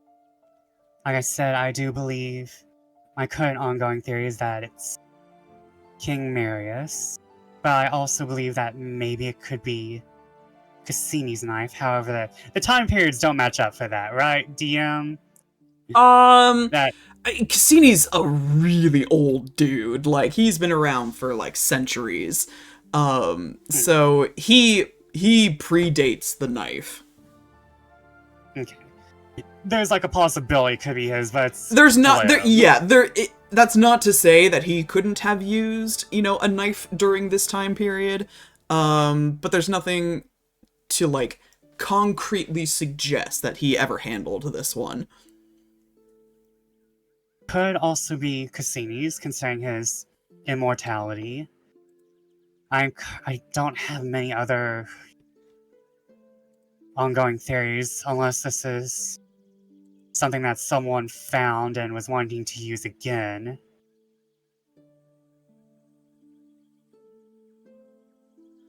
Well,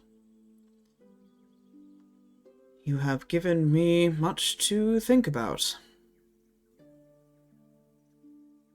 And I do apologize again. As you should. I don't like to think about things. And now it seems I'm thrown into the mess of it.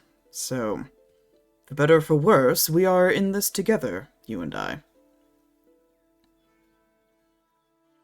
Well, since you can, well, I'd say I'd try to make it up for you, but it seems you are very interested in the body, and that's not available. So I will just offer you services when my father retires. Or, you can consider it as a partnership between the kingdom and the darker underside once again. Well, I will consider that offer for the meantime. And for now, I will accept this as payment until lean down, or because you're sitting down, so yes, he will lean over to you and just give you a little chaste kiss on the cheek before pulling away and just, well, it's been a eventful evening, Mr. Oleander. Oleander is just kind of quiet and just blushing. It's like, you did not just do that. Oleander, I want you to make me a perception check real quick. Oh god, his sister's here. Or worse.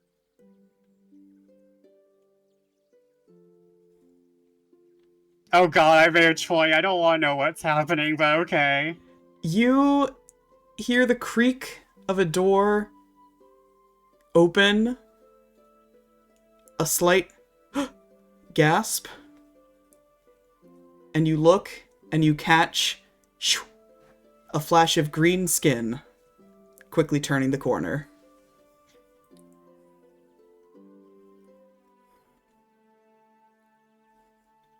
Oleander stares up at the prince. This is your fault. I'm afraid I don't know what you mean. It's not my fault we had a spectator. I will... Okay. I believe you. And Oleander will get up and if we have time, Oleander will get up and like and like and like go to the door and go and try and find Damus. Yeah, you If we have time. hustle over to the door. You take a glance down both sides of the hall, but you do not see Damus. I go to his room. We are gonna put a pin in that. We are gonna put a pin in that and move on. Live with that drama for the time being.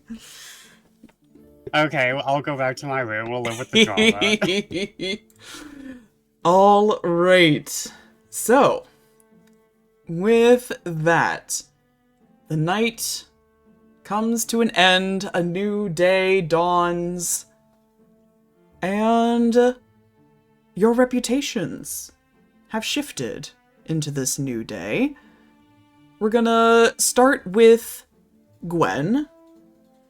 Your reputation... Wyatt go down. You went down, my friend. I'm so sorry. Wyatt go down. Gwen go Yeah, down. yeah. So after your duel with Skalm, people are viewing the encounter as your honor being called into question, since even your former soldiers are challenging you. That's very concerning. So people are wondering just how many of the current circulating rumors about you are true. So your reputation has gone down, I'm afraid. However, you will receive an advantage on deception checks, as people just can't quite get a read on you anymore. And friendly reminder, you still also have that positive, ambitious reputation tag. Got it. Yup. Topaz. Your reputation has increased. You've been seen talking to the star more frequently. So it seems you have a very good rapport with Essie, and though people are envious, they can't help but admire your quiet tenacity. So you've become quite the dark horse of the competition. So for until the next session, you're gonna have advantage on insight checks. Oh, baby, that's good. Mm-hmm. Oleander, your reputation remained the same. You are staying steady at a +1. You haven't made many public moves, but people are kind of questioning the nature of your rather tense-looking conversation with Luella. So you remain the same, and you are retaining your advantage on persuasion checks. Okay, thank you. Mm-hmm. And Luella, you bumped up as well. You've been seen in friendly conversation with Topaz, and so as their reputation rises, so too does yours. You are also going to have advantage on persuasion checks. And you also still have your positive warm reputation tag. Woo.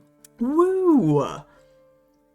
And as a reminder, as ever, of the current ongoing rumors, we have the one where Dame Leonora is not the master of ceremony, someone else is pulling her strings. Gwen is rigging the trials, bending people to his will to make sure he comes out on top. People are also questioning his honorable persona. Alto and Adora's lineage is being called into question. Luella having illegitimate children that were born out of wedlock. People are speculating Gwen sired at least one of them during his rise to power.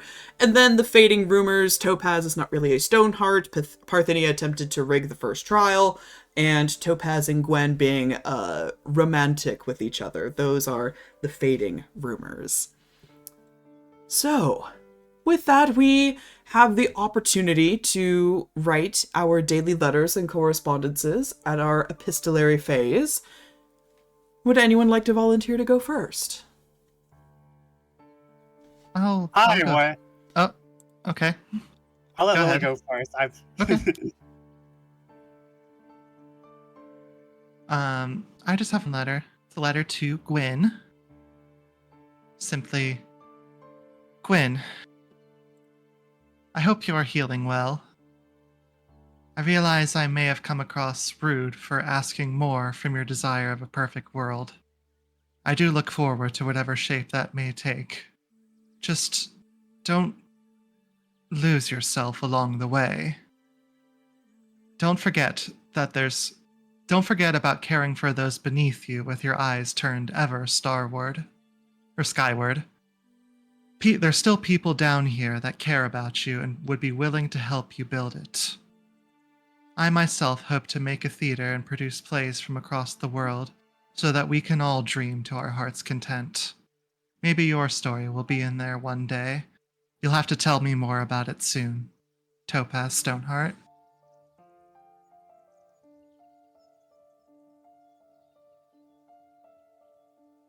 Okay. All right, you send that message on over to Gwen. I know we don't have time for it this session, but he would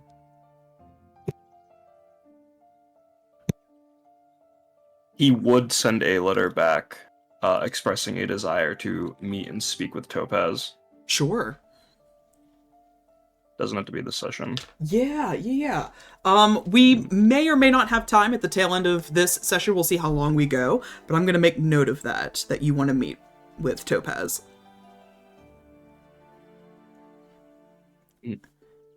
Okay. That's all for me. Excellent. Who wants to go next? I'll go. All right. Okay, I have two. Oleander's kind of like sitting down with this one and is just like, oh, who do I tell this to? And just has to eventually be like, I have to tell her this. And... oh, hold on. Oh no. You know what, I'll just send his file. I'll send his file. And... I will read it from my thing. Dear Lycaris, sister, you speak of me only befriending bones, but have you been speaking to your herb-induced hallucinations again? The string of jabs does bring me comfort. You're at the top of your game as always, sis. I can't believe I'm about to send you more material, but out of everyone I know, you are probably the best person for me to talk about this. My alchemist friend, his name is Demas. As to where he gets his stardust, I'm unafraid to tell you. As you well said so yourself, are one of the smartest people I know. The stardust is in his own blood. I have my theories. I don't wish for you to go into anything. That is Demas's place to tell me, not yours. I do thoroughly wish to know why a half-orc man is bleeding noticeable qualities of stardust.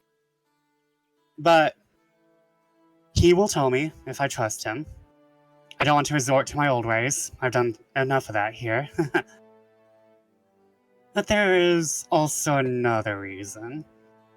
I kissed this Demas. Not a way to reach my goals, not a way to get something I wanted from him. It was a kiss, chaste of anything unsavory.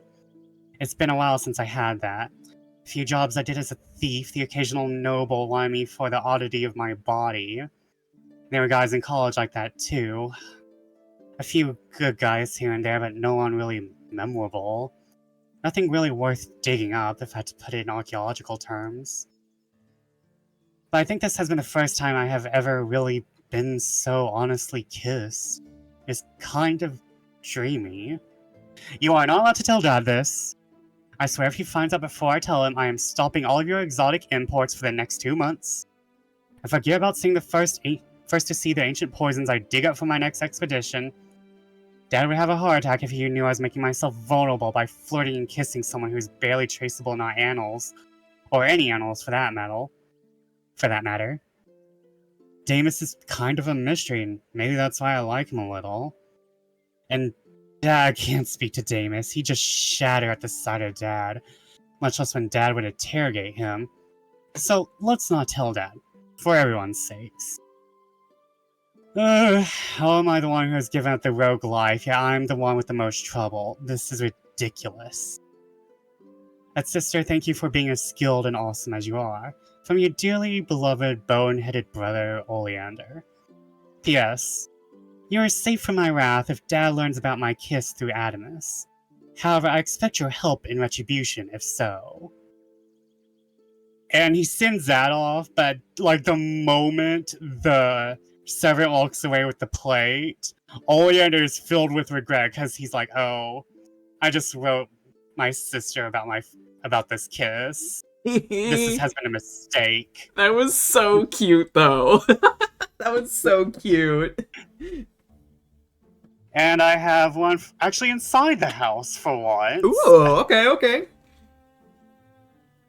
Dear Parthenia, I should thank you for speaking to me the other night in the hot springs. I admit this game has thrown me out of my element.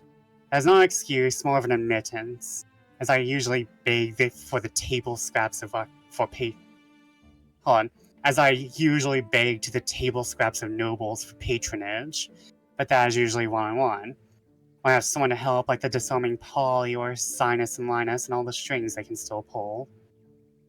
I guess I was never really alone at any point. I just ended up accidentally isolating myself because of rumors and my own ridiculousness. But thank you, Parthenia, for bringing me out of this stupor. I would like to find some time to have a moment with you, though, if you wouldn't mind. I'm not here for the stars. You can probably sense my biases towards immortality in my papers. I would, however, like to know what you'd plan. If you won the trials, Parthenia, and all your thoughts upon the trials in general. I would also like to bring you in upon my discovery. That's some of these rumors off my back. I do feel like I can breathe easier. Hope to speak more later, Oleander. Yeah, you send that letter out to Parthenia, and you receive a response later in the morning from her. I don't have anything scripted, obviously, so bear with me as I relay the general gist of her response. But she is agreeable to meeting with you and talking with you. So we can set a time and date for a future conversation with her. Similarly to what I just told Sif, if we have time to tack on a conversation with Parthenia at the end of the session, we can do so. Otherwise, we will do it next time. Okay. Cool. I have a letter for you. Oh no. Yeah, so this is... No. This is a very plain sheet of paper that's folded in on itself in a sort of makeshift envelope. And you recognize this as the way that your father sends mail. No seal, no nothing, no name on the exterior of the letter.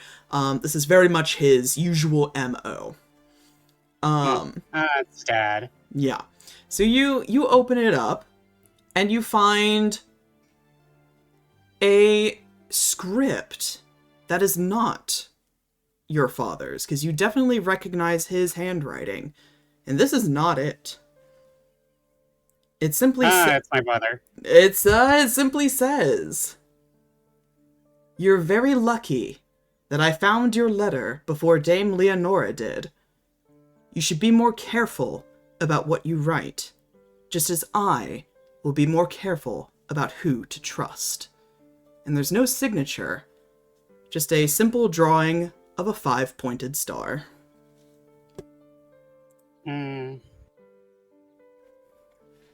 So they are going through my mail. Lovely.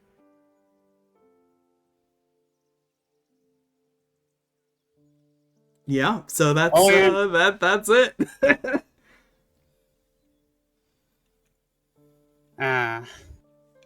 Well, there goes that. Oleander will sigh and just be like, I can't do anything right, can I? I live to torment you, poor Oleander. Alright, who is next? Ares, you want to go next, or? I don't have any letters to write, so unless Luella's getting some. Luella is getting a letter, so I can relay that to you. Yeah, you receive one letter. It's pretty plain, by all, by first glance. With just very simple, neat handwriting on the front, and as you crack it open, it says, "Dear Lady Stalwix, please forgive my shaky hand, but I find myself still anxious in light of our conversation last night. I can only assume that someone had asked you to speak to me on their behalf, but as it's no business of mine, I will not pry as to their identity. I don't know what I can do to alleviate whatever concerns you have regarding my apprenticeship with my master, but I am confident in my work, and I've recently been told by a kind individual to act upon that confidence. So I gift you my latest concoction, and I hope it serves you well. Your friend, Damus. And there's a little package attached to the letter, and as you open it up, there is a small glass vial with a shimmering gold liquid inside.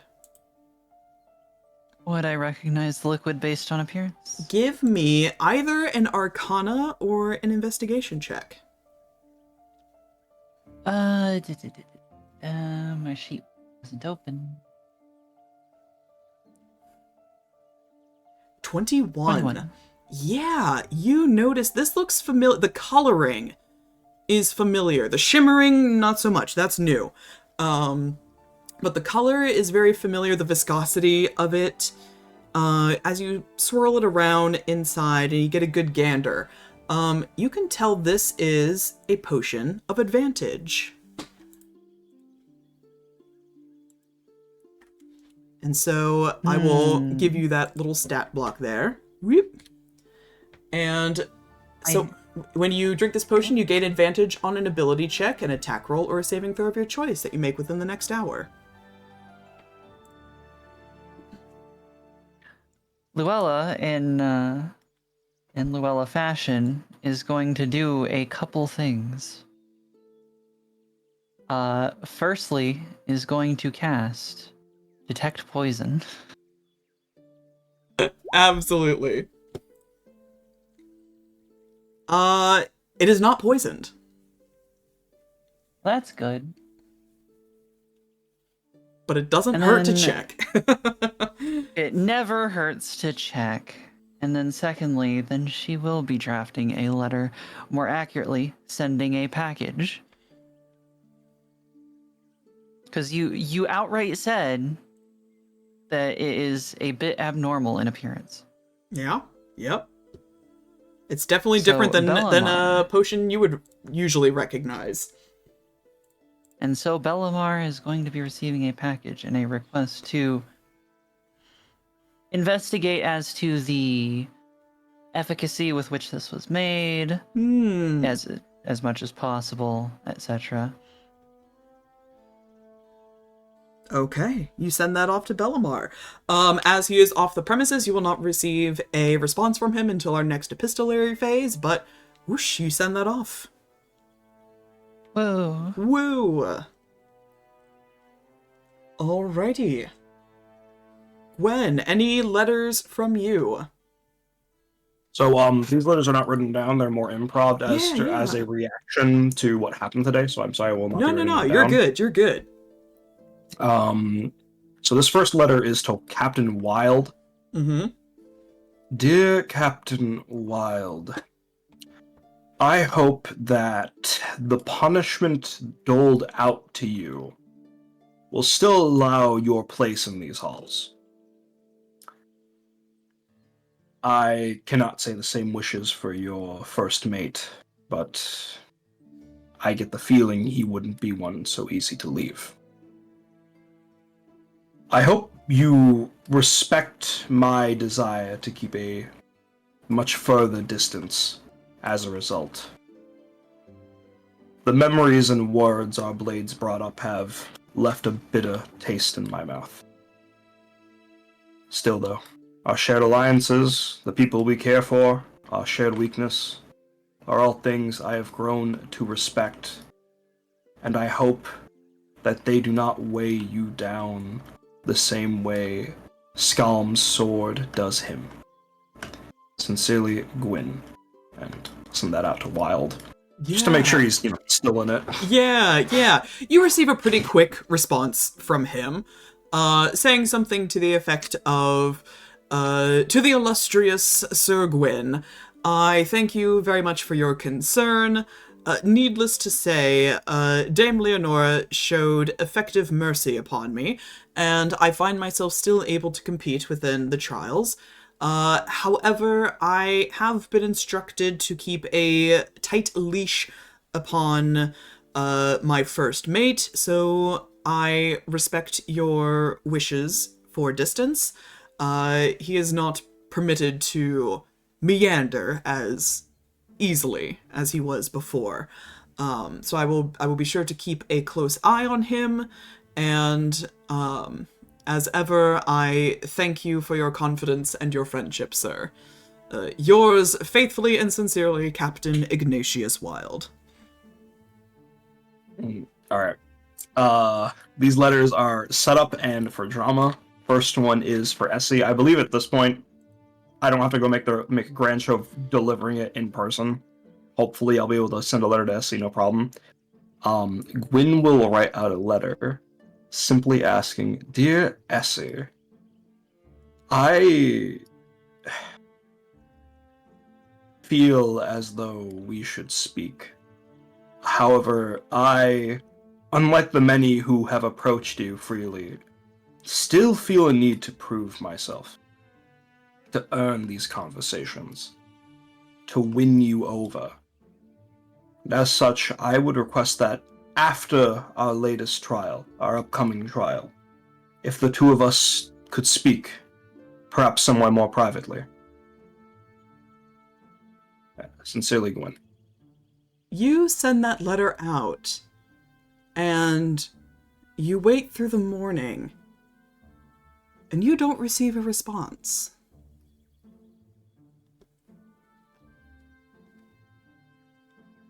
Well, I'll ask about that in person, first chance I get. Yep. Finally, for the smoke, I'm sending a letter to Damus. Ooh, okay. Dear Damus, I am aware that we have merely brushed shoulders together at the same table, and have, I once believed, a shared friendship in Oleander. I believe Oleander has been distracted as of late between his strange lack of care for the trials, yet feral attempts in our latest duel, in the latest combat.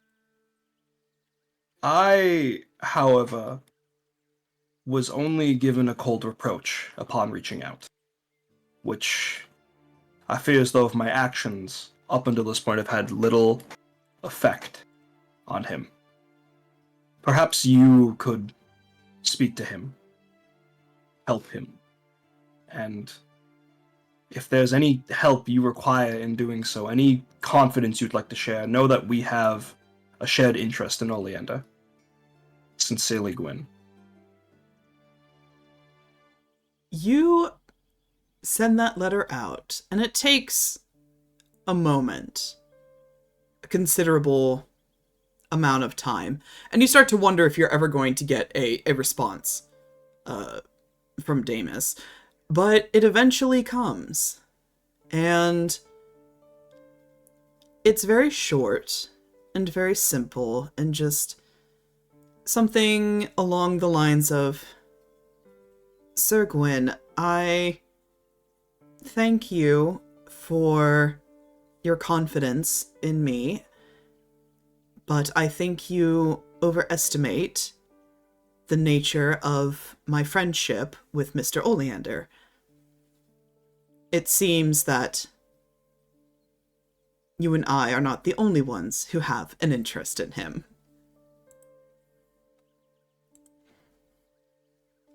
Alright, I want to do two things here. I want to insight check the letter to, so Gwyn can tell if it's romantic or not. And I want to, can I monologue token a letter? Yeah, you can monologue token, Damus. Is it okay if I insight first? Yeah. So you're inciting to see if there's a romantic implication. Yeah, go for it. And would I be able to use a superiority die on the specifically tactical assessment? Let me read Or this. insight. Wisdom, insight, yeah, sure. Alright, so here's the insight. That's an 18 plus 6, that's 24. Yeah, he definitely had romantic undertones. I had to make sure, Yep. and Gwyn is saving that for later. Tucking that into the vault. But yeah, you want to use your monologue token? All right.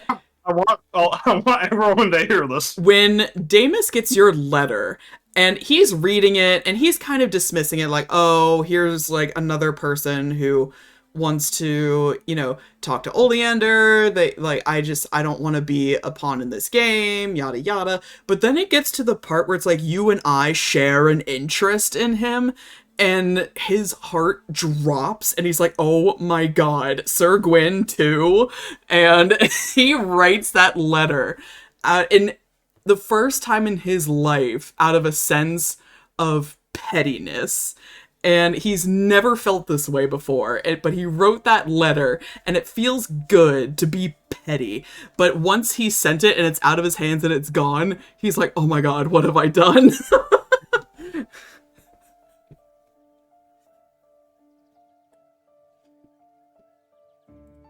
Yo. All right. That's so good. I love being a petty bitch. Oh. All right. All right. As a medium. Before I conclude our epistolary phase, each of you, as you are getting ready for the morning, whatever your morning routine looks like, you receive in front of you, manifesting as if from thin air, a familiar blue scroll. Y'all know the drill. This is from Dame Leonora. You unwind the scroll, and it says in pretty silvery script, "Esteemed competitors, I request your presence on the second floor of the servants' quarters. These are located in the back portion of the estate. My staff will be able to direct you should you need assistance finding the correct place. You do not need to bring anything but yourself. No weapons, no magic items. The third trial will be revealed upon your prompt arrival. See you shortly, Dame Leonora."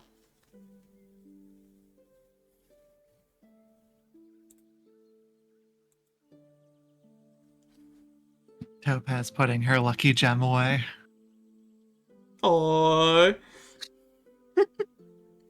You can wear your gem. There's no magical properties to it. It's just nice. They have a stone of good luck. Oh, okay. Which is a I magic thought you item. meant your pink topaz that Wilde gave you. No. Yeah. Me looking at my whistle like, is this ableist? No, it's fine. No pens, no contracts. Oh no. Hey, another favor has hit Topaz. Another favor has hit Topaz. Luella, for the first time at her time here, feels absolutely naked. Oh no. No pipe, no letter. What are you gonna do? No pen? Oh. Alright, so I presume each of you make your way over to the back half of the estate. It's a little difficult to navigate. These are, areas of the estate that are not meant to be seen, from the guest's perspective. But with some, guidance from the staff, you're able to find yourself on the second floor. And this is a cramped hallway. It's narrow, but there's 2 rows of doors, evenly spread on both walls. And you see that there are names attached to each door. Presumably people are, meant to enter through their respective corresponding doors. You can see that there are fewer contestants here. The 2 noblemen have dropped out and the 2 kobolds have dropped out. So there are fewer competitors amongst you. But as you sort of take this in and you step before your corresponding doors, each of you do notice that there are traces of silvery runes, marks along the door frame, some signs of some sort of magic. So if anyone wants to make a Arcana check to see what's going on with that, feel free to do so. Woo! 15. What's magic? I don't know what magic is. Yeah, you know what? Why not? Maybe I read it in a book somewhere. No, 5. yeah. So 8, 15, 16, 5. I will say that Topaz and Oleander, the both of you, upon closer inspection, recognize enough of these markings, enough of the order of the runes.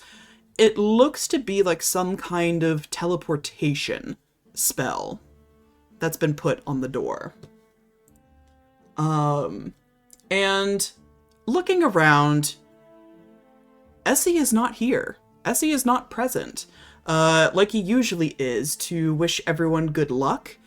Dame Leonora does step forward at the entrance of the hall and clears her throat, makes her presence known. I realize this is a break from tradition, how things usually go, but this trial was designed by Essie himself. He will be spectating from afar. There will be no further spectators. This is a private affair. So, you need not worry about anyone else witnessing your trials, but Essie will be spectating and, well, grading your performance. So, I carry words from him, and I relay them to each of you on his behalf. And she takes out a little note card, and she opens it and kind of looks at it. Remain true to yourselves. And she looks at the back of it like, is that it? Is that really all he had to say? Well, so, on his behalf, I wish you all the best of luck. You may enter your doors. And with that, I will explain how this is going to go down, both for my players as well as the people watching at home. So this is going to be an individualized trial. Each of you is going to go one at a time. You all have the turn order. I will summon you one by one. The rest of you will be banished into a different Discord channel and wait your turn. So that way you cannot hear each other. And I also ask that you not have the stream up, just in case. So, we're going into this blind, baby. So, any questions real quick before we begin? Nervous. Nervous? Nah, don't be nervous. It's all good. All right. Take me into a separate room. Interrogation. Yeah, So take me into a separate room and beat my ass. Yep. We'll say thank you, DM. So we are gonna start with Oleander. So everyone else, get out of here. Okay. Get out of here.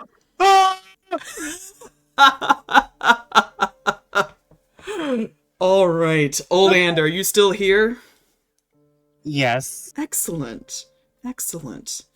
You go through your door. And you find yourself in a familiar office. It's well lit, immaculately organized, decorated with maps, charts, portraits of historians long since past. You have spent many hours in this room, from overly enthusiastic shouting matches to sleepless nights correcting your research. You recognize this as your former professor, Mesathine's office. And the woman herself is sitting at her desk. Mesathine appearing to be a elven woman in her 50s. She's got pale skin, creased along the borders of her mouth and the corners of her eyes, implying many long years of frowning and staring in disapproval. Her long gray hair is piled atop her head and pinned into place with numerous pearl pins.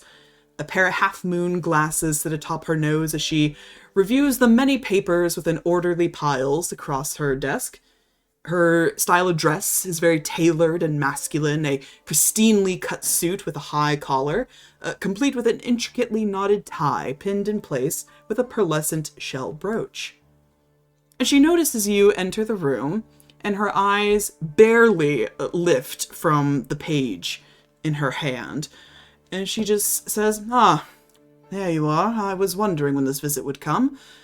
Goodness knows Dame Leonora has certainly kept me on my toes about this whole affair. I'm sure she'll be here shortly to proctor whatever your trial is meant to be. She certainly didn't keep me informed about what it was.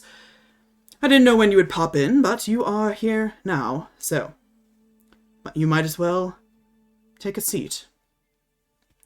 And she motions to the seat across from her on the other side of her desk, one that you recall she had custom made for you while attending school for your comfort. So it looks more akin to like a large hammock. It's big enough to comfortably tuck your legs in, and you can rest. Oleander will step up to the hammock and give Miss Athena a nod and say, "Thank you. I'm not 100% sure how this is going to go down. Can I make like a perception check to see if this is real? Yeah. Or am I in like Yeah, where's my I perception? I would say give me a perception check. 17. Everything looks quite real. Like the details are pretty gosh darn immaculate and exactly as you remember them.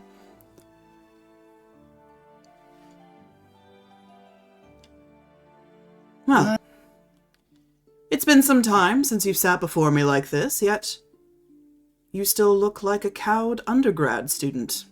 You can relax, Oleander. And Oleander kind of does like relax a little, but not entirely. He takes a deep breath and is like, "Well, like an undergrad, I've recently been informed I've been making nothing but mistakes. I'm sure you're not surprised." Well, mistakes are necessary in our line of work. Mistakes lead you to the truth.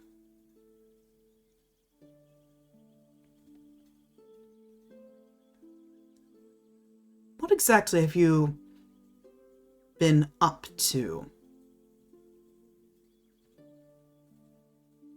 It feels like I've been up to nothing but not doing the correct thing, thinking I'm doing the correct thing, then being informed it was not the correct thing.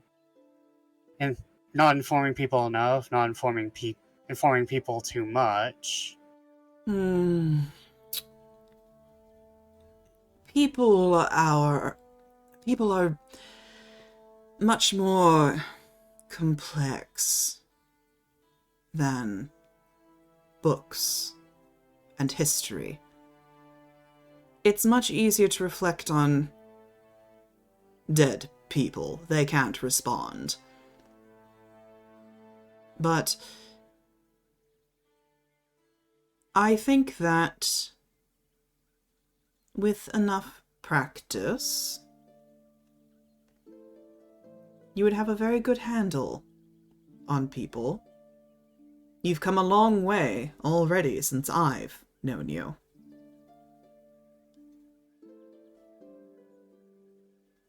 Thank you. Of course. You know that... And she sort of frowns a bit. Praise does not come easily from me. No, it's like pulling teeth from something without teeth. Indeed. She kind of grimaces at that comparison, but... So I think that you can trust when I say that I think you have quite the aptitude for overthinking things. But I've never quite had a student like you before, Oleander. You, for all that it frustrates me entirely,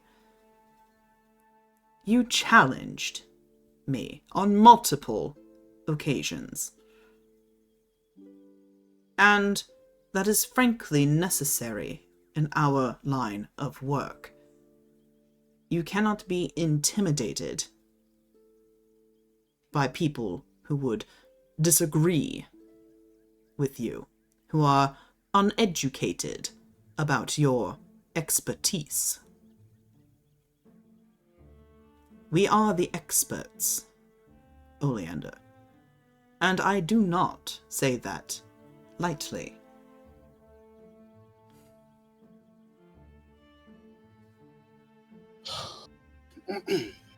Sorry, I'm a bit emotional. Oleander is saying there, nodding like he is back in class, but unlike normally, he is actually very agreeable to this. And he's not making any remarks. He's saying there nodding because he's still shaken up by Essie's letter. And so that is affecting him mentally, but he is saying they're being very compliant for probably the first time in Mesothine's whole career. She will acknowledge quietly, like non-verbally, that you seem emotional over this. And she gives a little nod and taps the pile of papers in her hands and sets them down. I have been meaning to write to you regarding this, Oleander, but I suppose that now is as good a time as any. This is, in fact, something I would prefer to say in person. I want you to effectively be my partner. I'm looking for someone who can assist me with teaching classes, and of course it would be within my realm of power to grant special funding for your digs. I've been keeping up with your work, and I think you are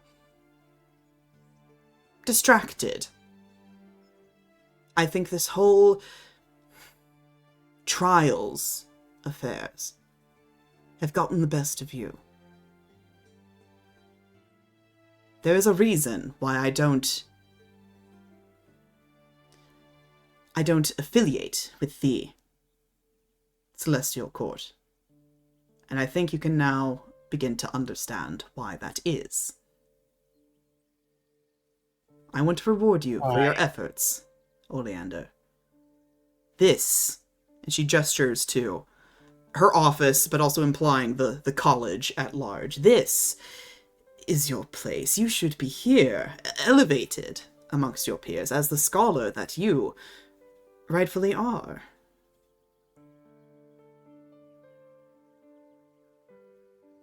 Oleander is very taken aback. Because,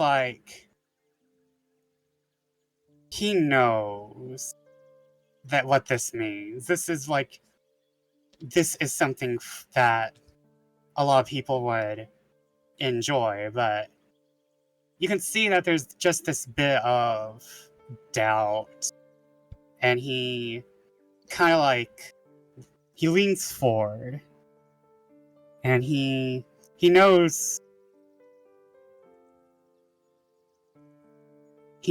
that this is an amazing deal, but I am very honored by that offer, Messathane. As you should I know be. that you do not offer this lightly. And I know that in most terms, a lot of people would want this.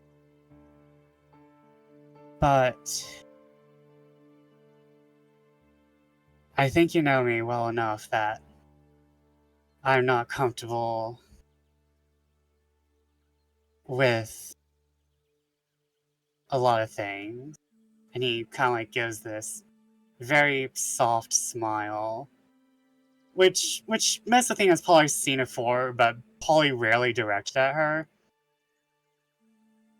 I don't think I'm a fit for this college.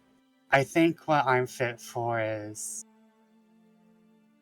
finding what lies out there that nobody wants to be seen and bring it to the light so that everyone can see it. And I'm not sure if this place would allow that forever. Even now, it's very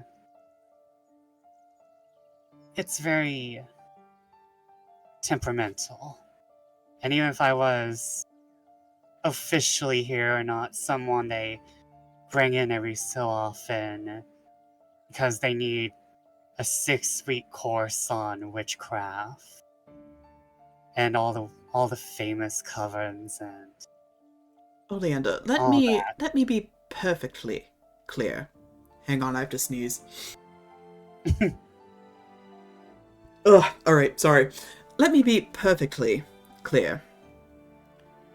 What I am offering you is a permanent position. And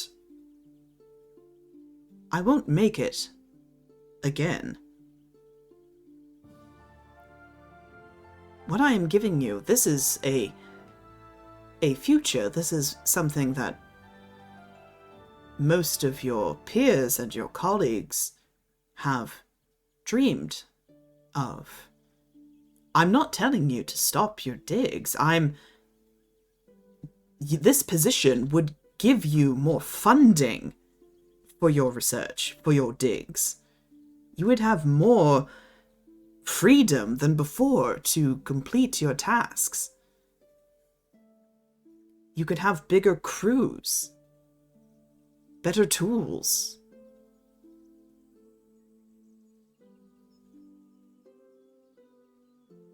And you would throw it all away. For what, exactly?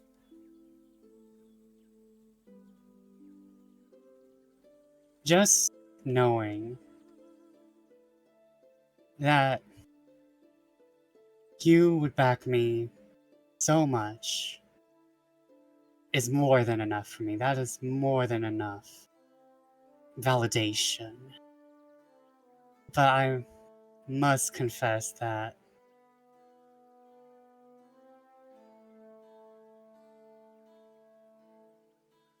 Oleander kind of like looks away and he like looks outside.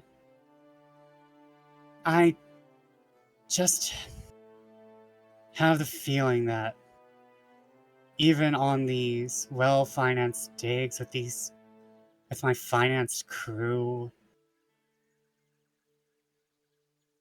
I will be indebted. I'd be feeding into biases.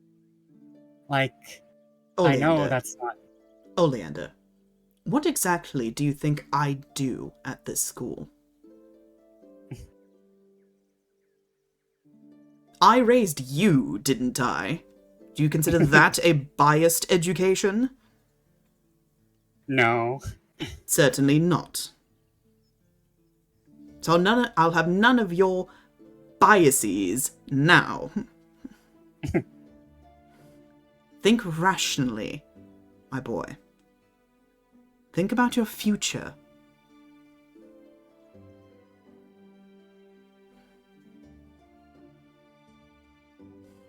Oleander will look at the paper and kind of go, I'm not sure what exactly I want. I kind of feel like I've been torn between two of my worlds, and neither of them have ended well for me here.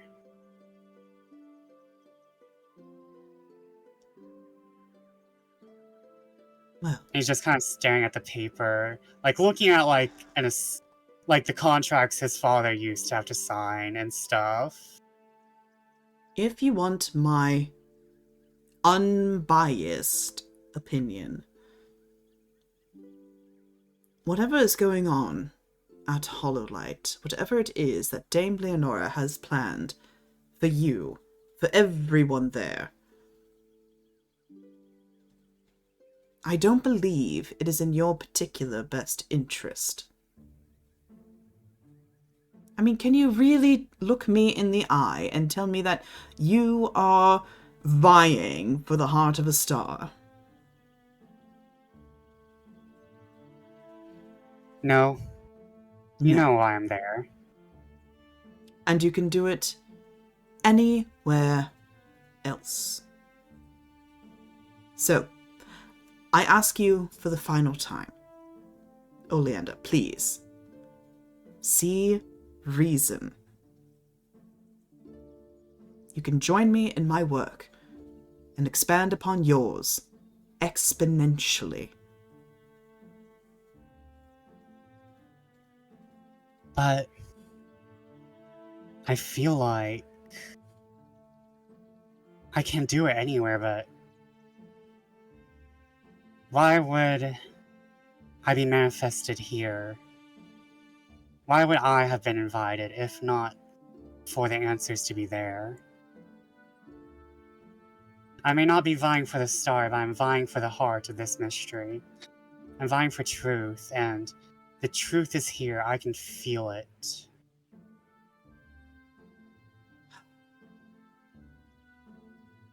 So, you refuse me to potentially sate your curiosity. Have you known me to not sate my curiosity? No, I suppose not. She gives a smile at that. And it almost looks odd on her face because you're so used to her frowning at you. Well, is that your final answer for me then? To be fair, that's the thing. Would you want to go into business with me? If I didn't, I wouldn't have made the offer. Well, unfortunately, it is my final answer. Well, very good then. And before your eyes, she seems to get kind of fuzzy, and the room around you melts into the floor. And you find yourself in a blank room with nothing but that chair and the door that you entered.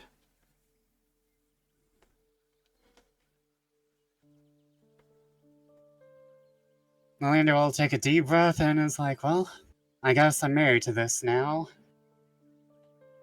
And he'll... And you said the chair's still there, right? The chair is still there. He will... Even though it might be silly, he will look in the chair. What are you looking for? If there's just, like, anything there. Like, anything at all. Yeah, roll me a investigation. 23. The only thing that you can find are marks. Like a bored student carving their name. and you recognize it as your own markings from many years in very long lectures. Oleander will smile, give the chair like a rub, and then he will walk out. All right. That's it for you, Oleander. Get in the other room. All right, bye, Chad. and go get Lily.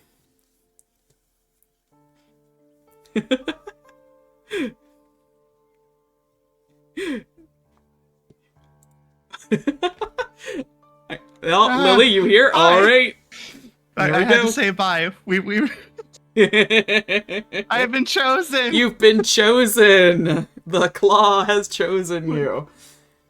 All Okay, right. back in character. Yeah. You open your door. Mhm. And you walk in. You shut the door. You find yourself in a completely blank, empty room. There's nothing in it. No windows, just blank walls. The only furniture in this room are 2 chairs, like basic wooden dining chairs, facing each other. And there is a door on the opposite wall. Okay. And that's it. I think Topaz would probably look around a little confused. Like, they're used to magical gems and stuff, so like they have a basic idea of Arcana, but this is so far beyond it that they're just like, okay, and they're just gonna go have a seat, assuming that that is the intent. All right. You have a seat. And you wait. And you wait. And you wait. Mhm. Nothing happens. No sounds. Can't hear anything. You have no idea what's going on in the other rooms opposite and adjacent to you. Nothing. I think she'll get up, like, am I supposed to walk through the next door then? And try to go to it and at least open it slowly. As you go to open the door, your hand reaches for the knob. It actually jiggles on the other side. Oh. There's someone there. And after a little bit of trying with the handle, the door opens, and you find yourself face to face with Wilde. And he looks confused and frazzled. It's kind of a expression mirroring your own. And he looks, oh, Stoneheart. Thank goodness, I was starting to think I was going to wander alone for hours. Have you... You've been trying to go through doors yourself. Yes, just hallways, door after door. Have you seen anything yet? I can't say that I have.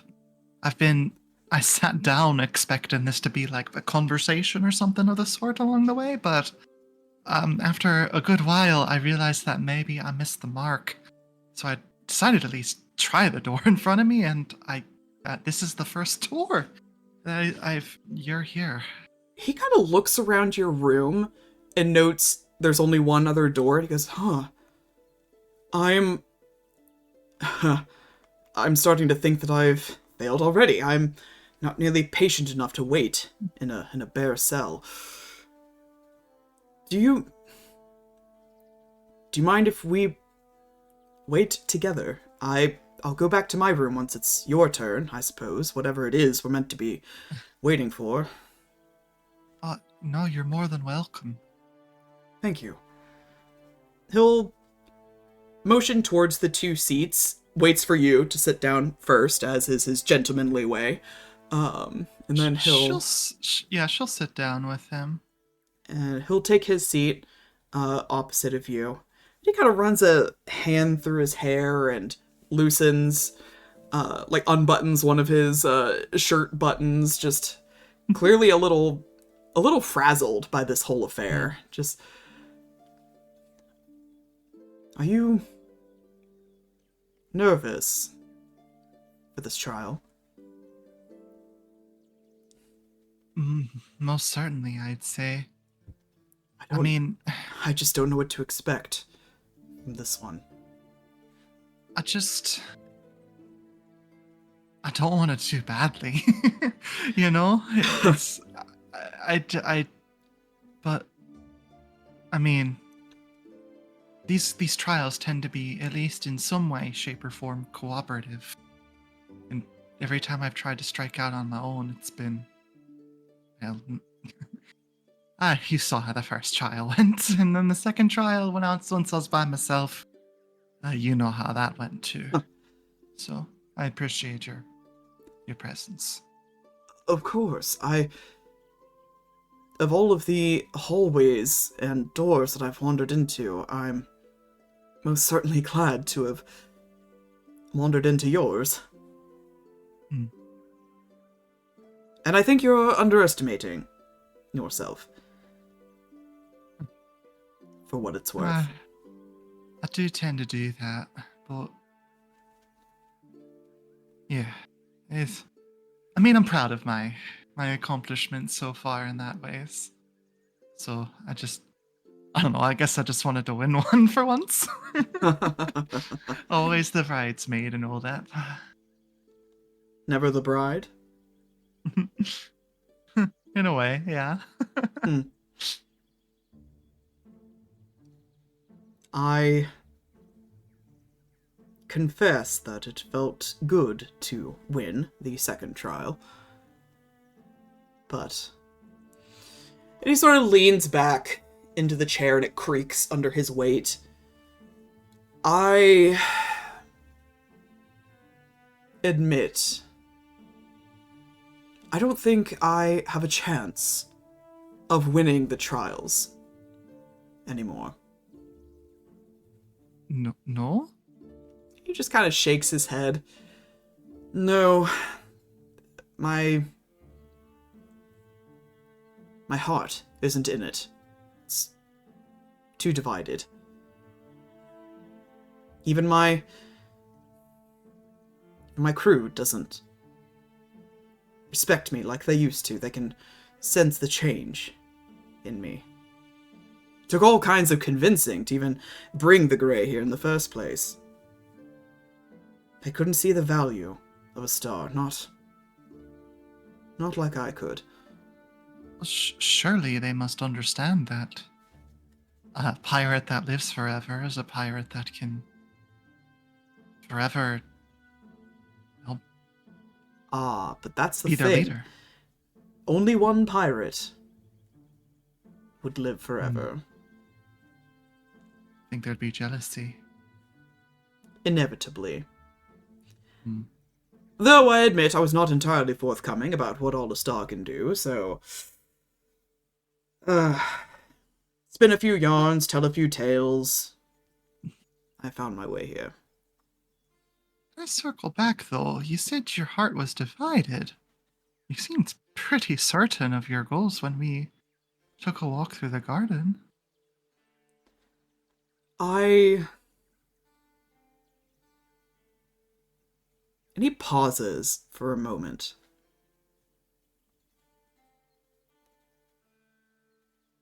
I admit that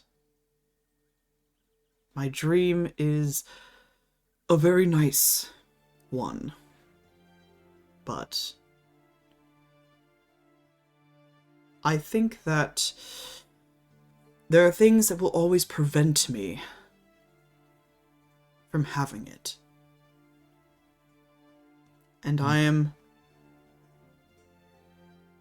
starting to accept that about myself. I'm sure there's plenty of the world that you can see just in one lifetime.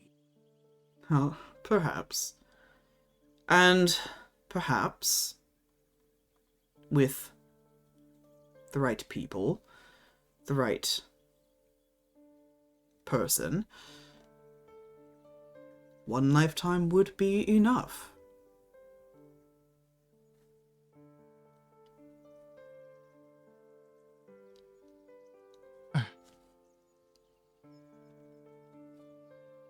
You can see there's like a question in Topaz's like a quizzical expression. I'm just gonna kind of insight. Can I insight check him on that? Yeah, what exactly are you looking for? The attention being divided and, the right person. Considering that Topaz has kind of been under the assumption that the star, Essie, was his choice. Now, seemingly there's another person. Yeah. That's what they're trying to dig into. Give me that insight check, which I believe you have advantage on. I do. It's a 21. With a 21, you look at him, and you've known Wilde long enough. Sorry, I just saw Sim's message in the Roll20, just trying to gauge what the heck is going on by the rolls alone. You've known Wilde long enough that you've got a pretty good read on him. You know when he's joking, you know when he's exaggerating, you know when he's outright lying. And I think with that 21, a part of you is almost afraid to admit it to yourself. But you have this hope, this feeling. He might be talking about you. Oh.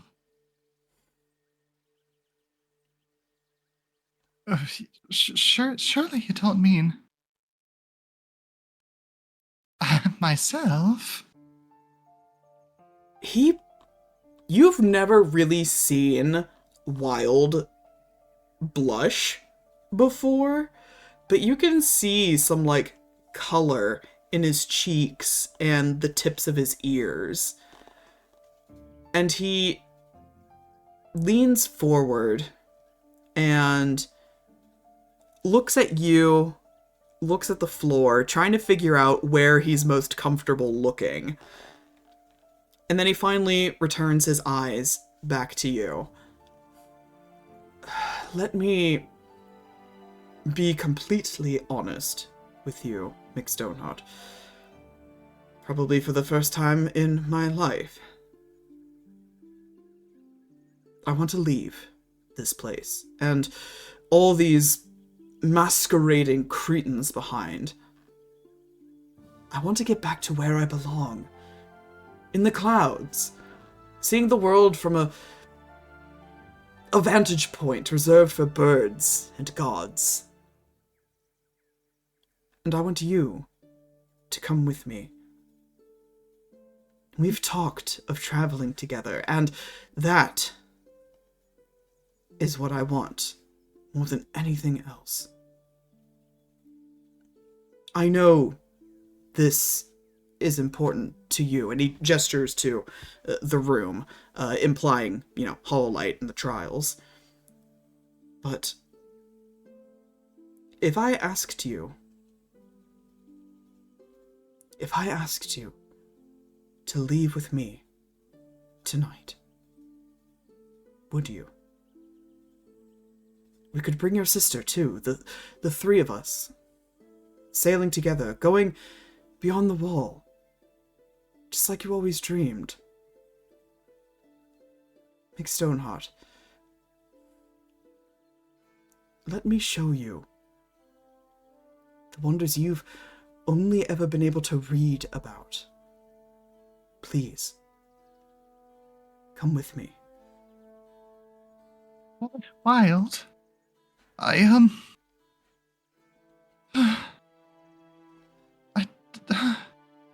She's just looking around, just kind of manically, so confused by this. You must know that. Oh my god.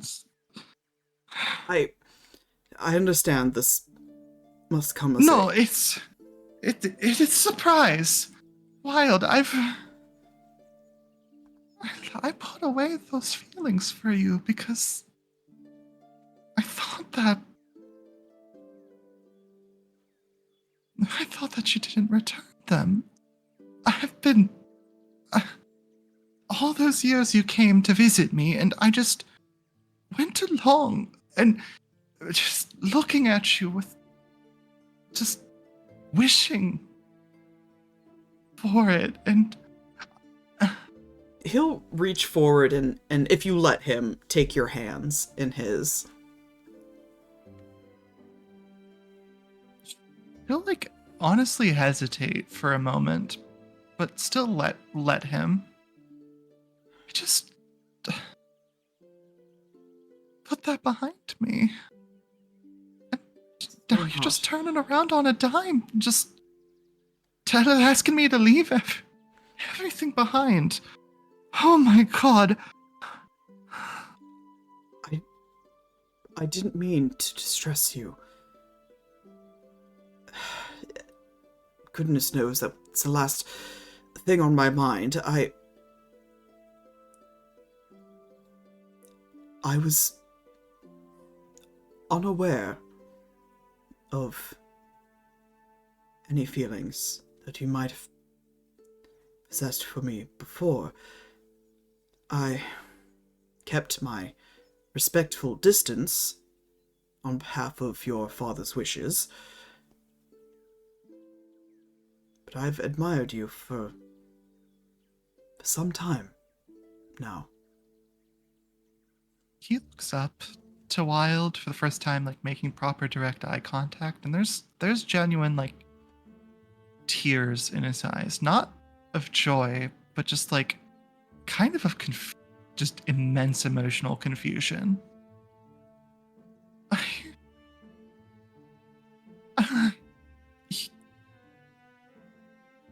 Wilde, I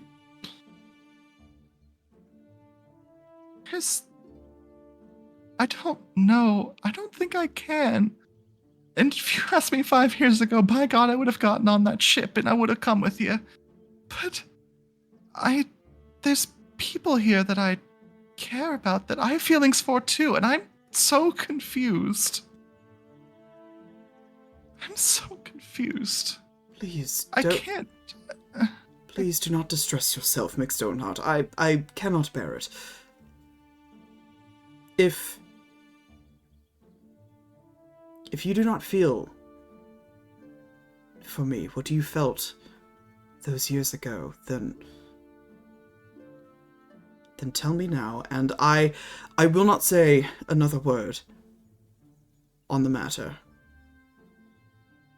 You can't be Darcy right now. Oh, I suppose that I am, but Austin is my favorite, after all. She's just gonna reach and hug him tightly.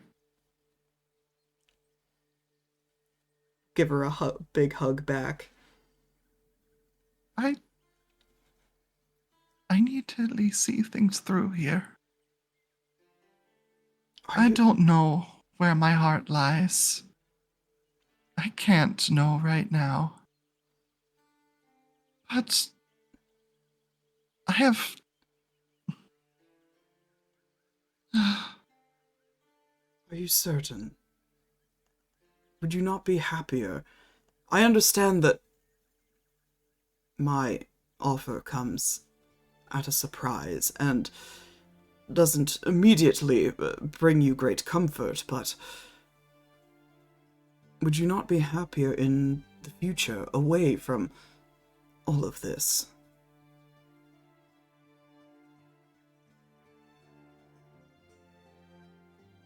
I would love for you to be in my future. How? I don't know. He gives a nod and just... Is that your decision, then? I want you to take me on adventures. I want to go beyond the wall. I want to bring plays back here. Then and I want to see the world. Then let's go. Let's do it. No. There's people here I care about too. And I'm not gonna leave them. Not gonna leave them. They trust me. And I think they care about me. And I could never betray his trust. Not when he means so much to me after so little time. He kind of stiffens a little bit at that, but he just nods his head. I understand. So, that is your decision then. You would rather stay. She starts crying again. I think I would. You think you would? I just... No matter which way I turn, I'm gonna upset somebody. No. And I just can't do that. No, Wilde. I know. If I say no to you, no matter what, it's upsetting you. And if I say yes to you, there's people here that I would upset. And I can't do it. Please, don't force this decision on me. It's unfair. I know. But I would like an answer nonetheless. And I hope you forgive me for it. Not tonight. No. I can't. I can't turn it back and betray these people. No. Fuck. You've made your choice. I have. And as soon as you say, I have, Wilde, the visage of him, dissipates. Like he was never there. And you are again alone in the room. And your door opens, leading you back to the hallway.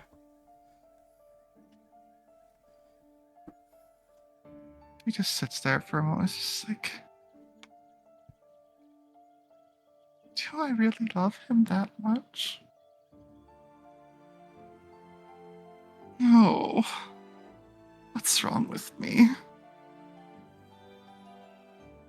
All right.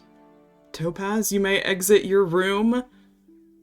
I banish you to the other Discord voice chat. All right. Please bring me Ares.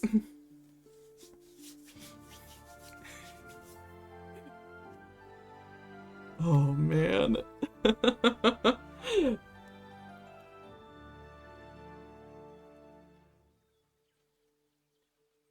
Hello. Hello, kill me. Okay. You got it, boss. All right. Luella, you walk through your door, and as you shut it behind you, you take in your surroundings, and you find yourself in a shockingly familiar room. And your heart aches at the thought of how long it's been since you were last here. Pastel green walls surround you, one with a painted mural of golden wheat fields and towering oak trees. This is your children's nursery room. And across the room is a plush pink armchair, where there is seated another owlin. She's large enough that she barely fits in the chair that she is currently sitting in. Her head is round, with a large crest of dark gray feathers, with two little beady golden eyes eerily set in the center of her face. And in her lap is a tangled mess of yarn, as it looks like she's been attempting to knit. This is Lavinia, the caretaker of your children. She exhales a huff of frustration and she sets down her knitting needles And she looks up and notices your presence, and she immediately rises to her feet, her feathers fluffing up in surprise. Oh, Lady Stalwix, forgive me. Dame Leonora mentioned that you'd be visiting today, but I didn't think to expect you so soon. I'm sure the dame will be joining us shortly, but while we have a moment, I'll ring for tea and gather the children. They're so excited to hear of your coming. I descend for them outside to play and burn off some energy. Of course, please. Luella's kind of shocked and, taking a moment to gather herself.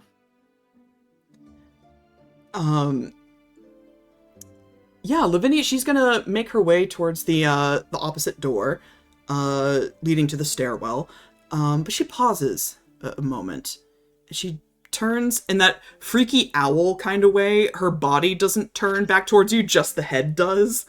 And Of course. yeah, her little eyes narrowing with a kind of masked worry. If I may, my lady, before I fetch the children, I wish to express my concern. May I speak freely? Luella turns and... Of course. What is on your mind, Lavinia? Well, of course, far be it from me to question you after all these years, but I do worry for the children. I look after them the best that I possibly can, but you must know, you must understand that I'm certainly no replacement for their mother. They see so little of you. They wait by the post box every day for word from you. I understand that these trials are terribly important, but Lady Stalwix, what need do you have for the heart of a star? I'm afraid I don't understand all of this.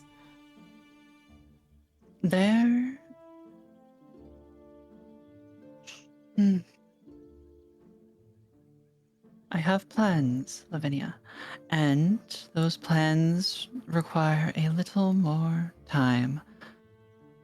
The heart of a star is well and good, but I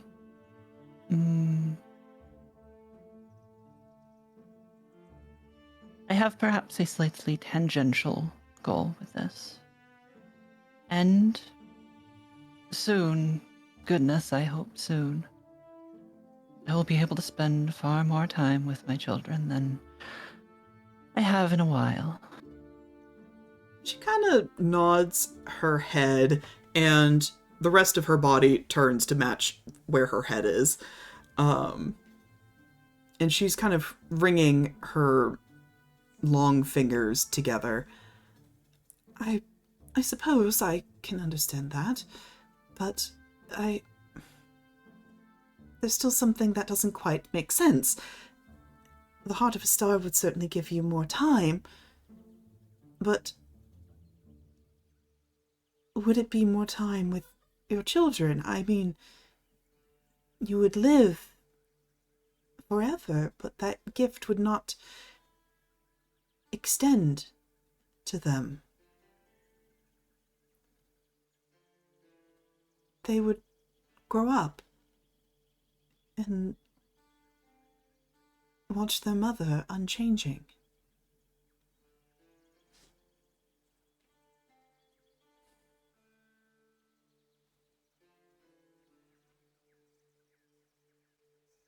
To live in that way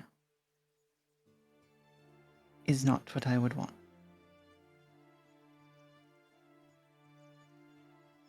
I ask that you do trust me when I say my goals are truly tangential.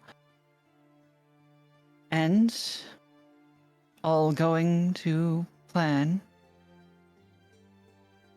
such a thing as that will not come to be. Of course, I don't mean to question you or to question your intelligence and your plans in such a way. I'm not nearly as clever as you are, my lady. My concern is only, as ever, for the children. And I just know that while I might be able to understand delaying and planning for their benefit, I don't think they do.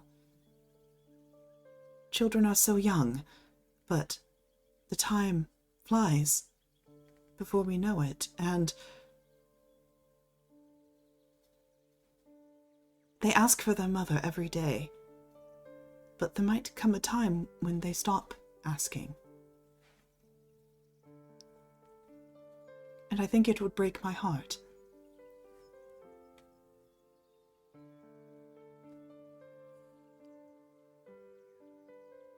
At this point, Luella sits down in the chair Lavinia is sitting in, very, very heavily. Not in proper stature, but relaxing, actually relaxing.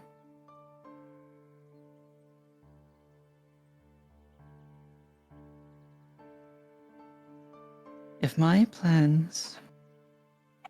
Apologies, dog barking.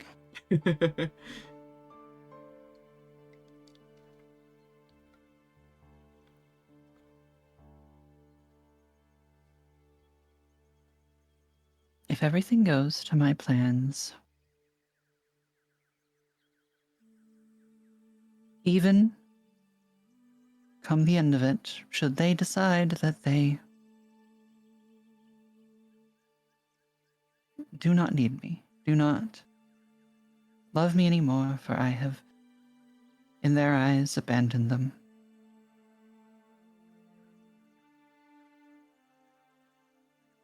I will be okay with that.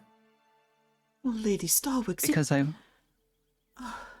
will have afforded them a better life than I ever could have otherwise. Lady Stalwix, you cannot mean that. Whatever plans you have in motion, surely it is not worth the cost of the love of your children.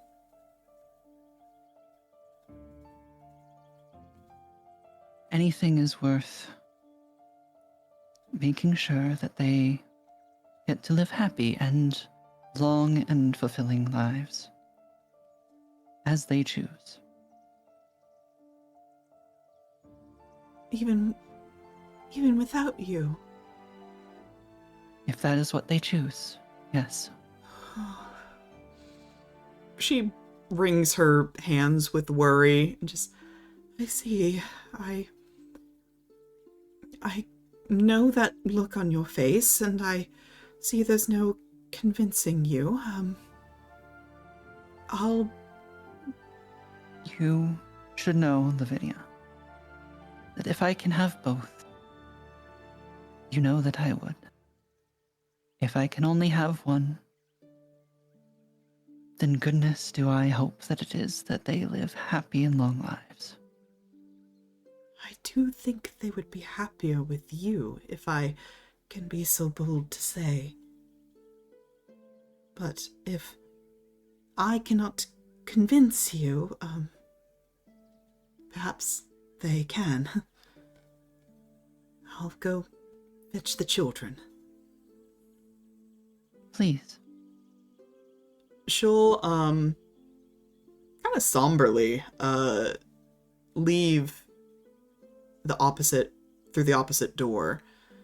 And you can hear, the muffled sounds of her calling to the children, followed by the boom, boom, boom, boom, boom, boom, boom, thundering sound of excited feet bounding up the stairs.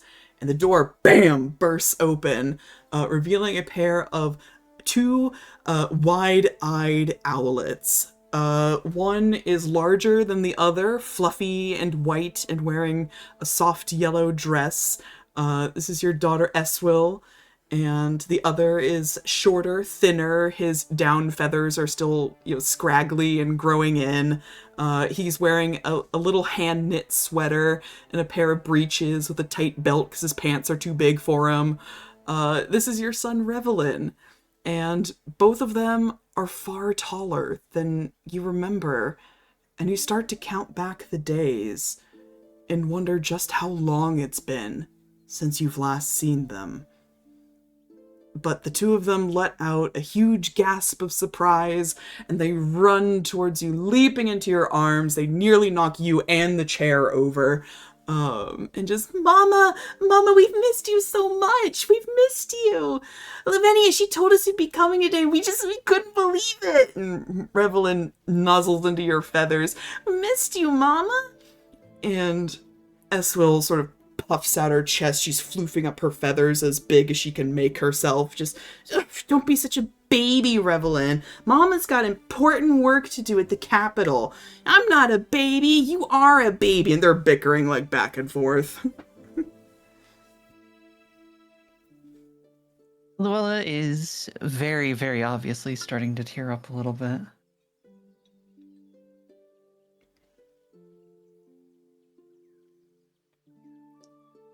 Mama. And this is your son, Revelin, chiming in. You have any more stories? Revelin, dear, I have so many stories. Can you tell us one? And at this point, Lavinia will re-enter the room. Just, oh, children, please don't crowd your mother. For goodness sake, give us some air. And she'll sort of like usher them to, not be like quite so velcroed to you. And like, she'll pull up little stools for them to sit sort of at your feet at the armchair. Luella will actually hold up her hand to stop Lavinia. And I feel using wings and an arm pull Eswil over as well, so that they're both sitting on her lap. Aww. Even though Eswil is like in that, she's that age where it's starting to be like uncool to be, latched to your mother. She's leaning against your shoulder and she looks perfectly content.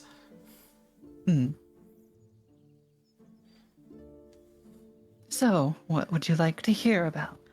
You've heard a little bit of each story that I've had so far, but I'm sure you would love to hear the nice little details. The unicorn! Yeah, the unicorn. Luella is going to, with the appropriate amount of embellishment, detail what happened with the unicorn, of everyone rushing forward, trying to best this creature of the forest when really it was a gentle touch, that sort of story, but how there were those who helped and showed great ability during which. They are listening with rapt attention, and you can see Lavinia is keeping like a respectful distance away, letting you three have your moment. And you kind of, if you look at her, she actually is getting a little misty-eyed, and she whips out a little handkerchief to sort of dab at her eyes at seeing the children so happy. And Revelin will just give a little sigh after you finish telling the story and just, Mama? Yes, darling. Do you have to go back? I do, but only for a little while. You said that I will be last back. time.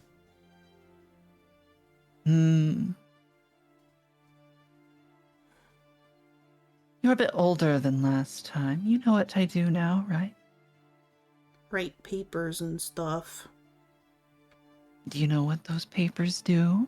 They help people?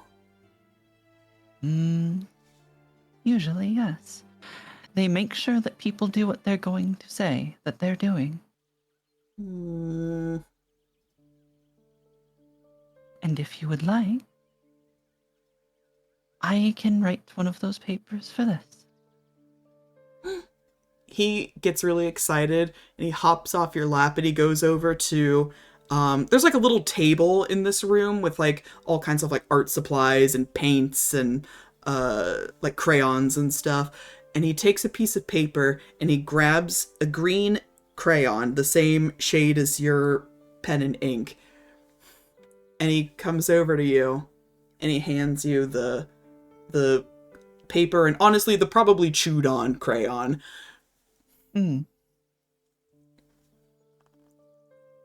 I want you She's going, to promise that you come back. And he sort of tilts his head, again, in that unnatural owl kind of way, like much further than a head should tilt. Tonight.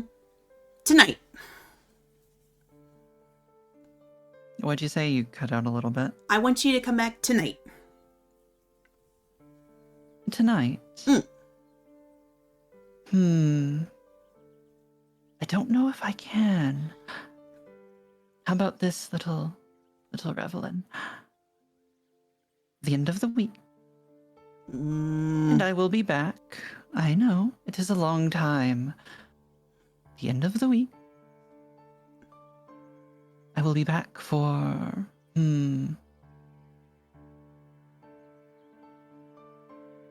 let's say... a month. And Eswell will kind of shake her head too. She goes, no. He's right. It should be tonight.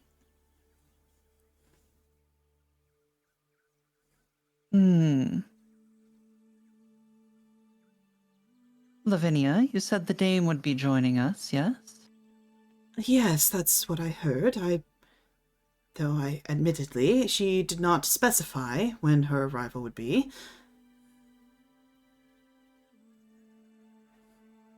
Well, children, I cannot be so rude as to not do as the dame allows. After all, she your even boss? your mother has to... She is. And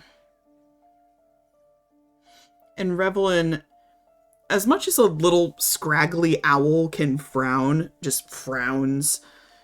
And in that sort of grumpy, small child, borderline tantrum kind of way. It's such a pain, isn't it? You shouldn't be picking your boss over us.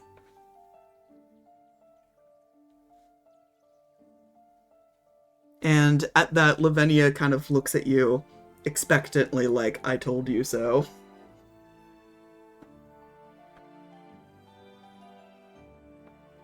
Revelin,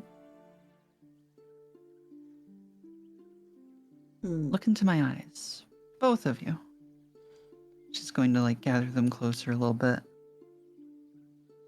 They both look up at you with big, wide, black eyes. I know that it doesn't make sense. That I am being mean.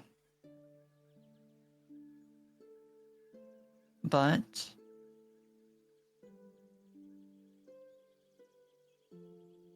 I am doing these things to ensure that we can spend as much time as we want together. As much time, you can spend as much time with me as you both want. That is why I have to listen to my boss. But Mama, She is... This is Elsewell chiming in. But Mama, you could spend time with us now. You could stay here now. You're here. And you have to leave already?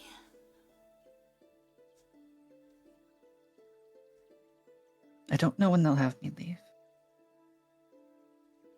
But you have to go back?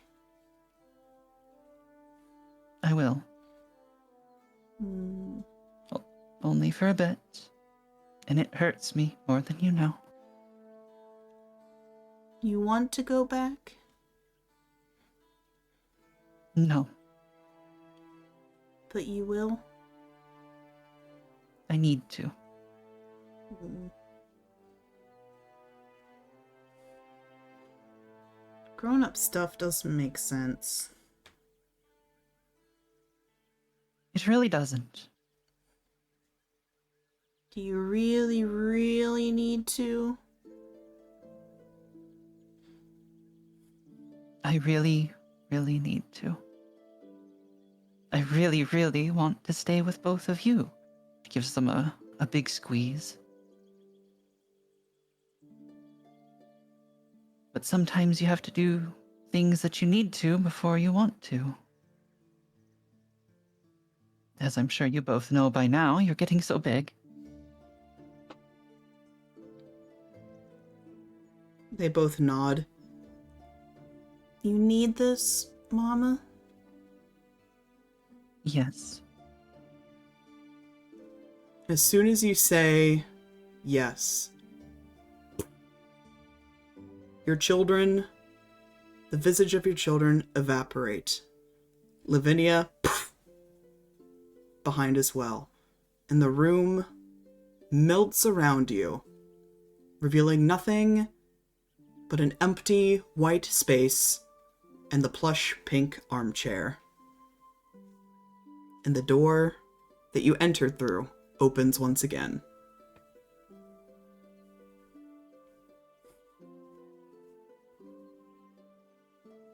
Does anyone come through? Nope. But you get the feeling you are free to leave.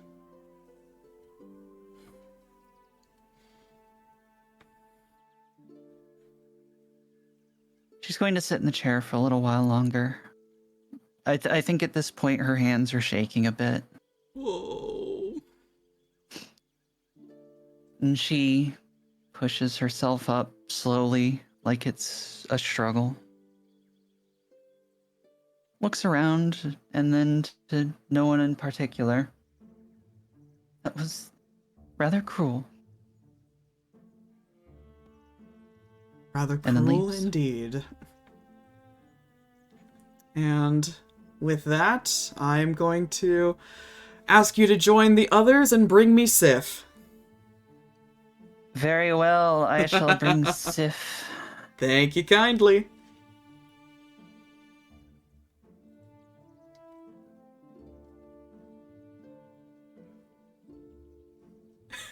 Hi. Hello. I love how after every one of these, I can hear Lily screeching 2 floors below me, so I'm really curious as to what y'all are talking about. We But did yeah. not spoil it for each other. We just get scared. Back. Wait. Raph asked me to tell you. Where is it? Where is it? Fucking. Raph says, "Sleep on that thing, honk shua." Thank you, Get some Raph. rest tonight after the stream. Alright. Gwen. You open your door, and you pass through. Shut the door, and you find yourself in an all too familiar room. Though it's now dark, the heavy curtains are drawn to protect the furnishings and the portraits from the sun, and the fireplace hasn't seen a live fire in several days. The room is cold, and you can make out dust motes floating about the empty space. You are back in your office at the Capitol. By all appearances, it looks as though it's been untouched since your departure for Hollowlight. But it's empty. It's just you in here. I trace my finger along the dust, and then I assume I have like a like a bell that I can ting for my autognome to arrive. Mm-hmm. And does he arrive? Did they arrive? You know, he doesn't. However, the door does open, and it's actually Essie who walks in. And he looks at you, gives you a little nod of acknowledgement. Good morning, Sir Gwyn. He's got a pleasant and polite smile, and he sort of lets himself in, and he looks about the room, humming contentedly to himself, and somehow it's exactly as I imagined. Order, tidy, but sad. There's a lot of forgotten memories in this room, isn't there?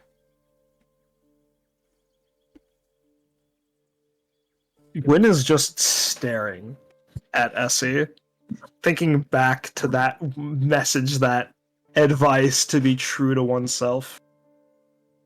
Gwyn is going to go up to his desk in the seats, just briefly with a cloth or cloak that's lying around, dust off like one of the guest seats, and then his seat, and then take a seat in it and say, "Please, Essie, if we are truly doing this as expected, please help yourself. I don't believe in this realm you fabricated my candy dish is full, but if it is, please help yourself." Thank you. Until there actually is the little candy dish. It's got, they're kind of stale now, but, they've been sitting around for a while. But he pops in, like, a little mint in his mouth and just, well, I got your letter, by the way. You wanted to speak to me.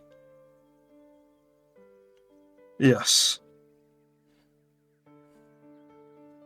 No. Oh, go ahead. Nope, sorry, go ahead.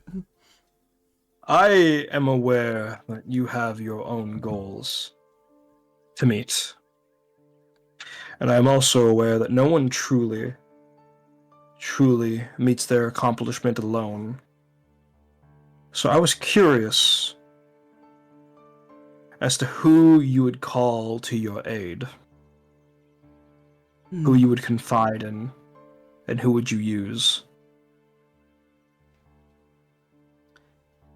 It's funny that you should ask me that. You see, there are some that I've enlisted to help me in my endeavors.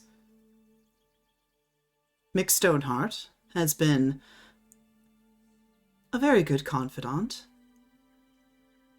Mr. Oleander is a chest full of secrets, ready to burst. And I suspect that Miss Stalwix also knows much more than she lets on. And I have the feeling she could be useful. Each will provide, I think, crucial assistance to me and to you. You see, I think I've come to understand you a little better, Sir Gwyn. We haven't talked much, but each conversation has been honest and forthcoming. And seeing how you fight for yourself, for your dreams. He sort of sits up from his chair, and he moves closer to you, choosing instead to lean against your desk, facing you. I know that you don't want me, Sir Gwyn. Not really. Your aspirations are not so short-sighted. I would be but a stepping stone in the machinations of your ambitions. Immortality may certainly help pave your way to the heavens, but you'll still be saddled with me, always at your side. I cannot fight. I cannot scheme, not like you can. And I will always need your protection. Why do you think Dame Leonore demanded combat for the second trial?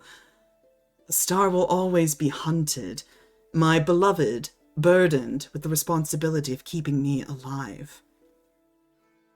The immortality I grant may be a boon, but I will be a burden.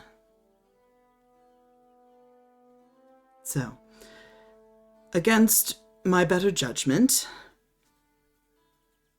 I've come to like you, Sir Gwyn. Worse yet, I think I trust you.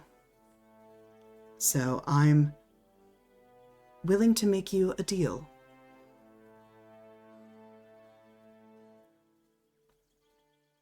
Gwyn is folding his hands, just listening intently.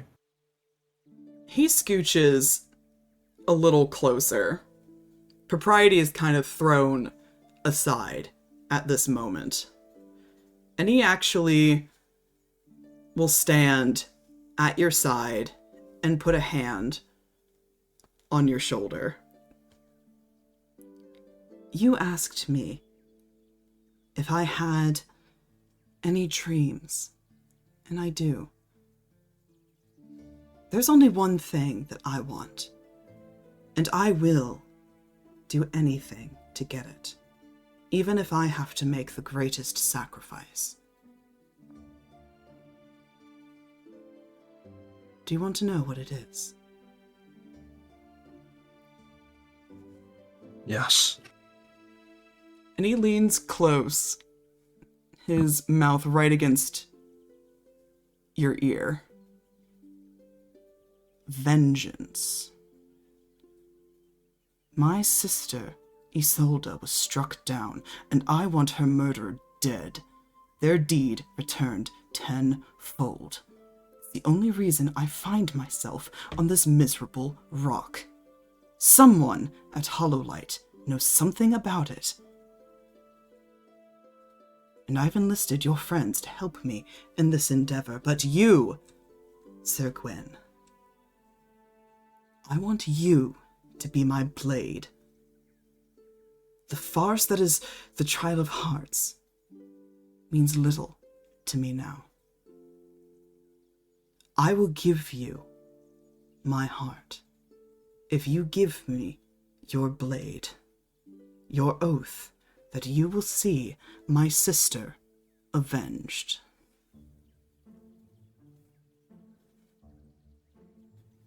At this point, Gwyn stands up and pushes against Essie, who's like leaning on him. You've truly bared yourself your weakness. Regardless whether higher dreams you had, you're now tied down to a person that meant, oh, so much to you. If our paths cross differently, if the setting and story were different, I believe I would fall for you harder than I truly am as of this moment. But to bear yourself so freshly, a dream for a dream. You cannot. You care for Topaz. I assume some part of you holds some care for Luella and Oleander, and claim as you might that you'd commit to any ultimate sacrifice for your vengeance. You wouldn't so haphazardly give a wish to me, to a man who has claimed a dream of a perfect world, without worrying for them in some way, shape, or form. Why should I worry, Sir Gwyn? In a perfect world, our friends would be safe, wouldn't they? There'd be no need to fight anymore, would there? No, I don't think you quite.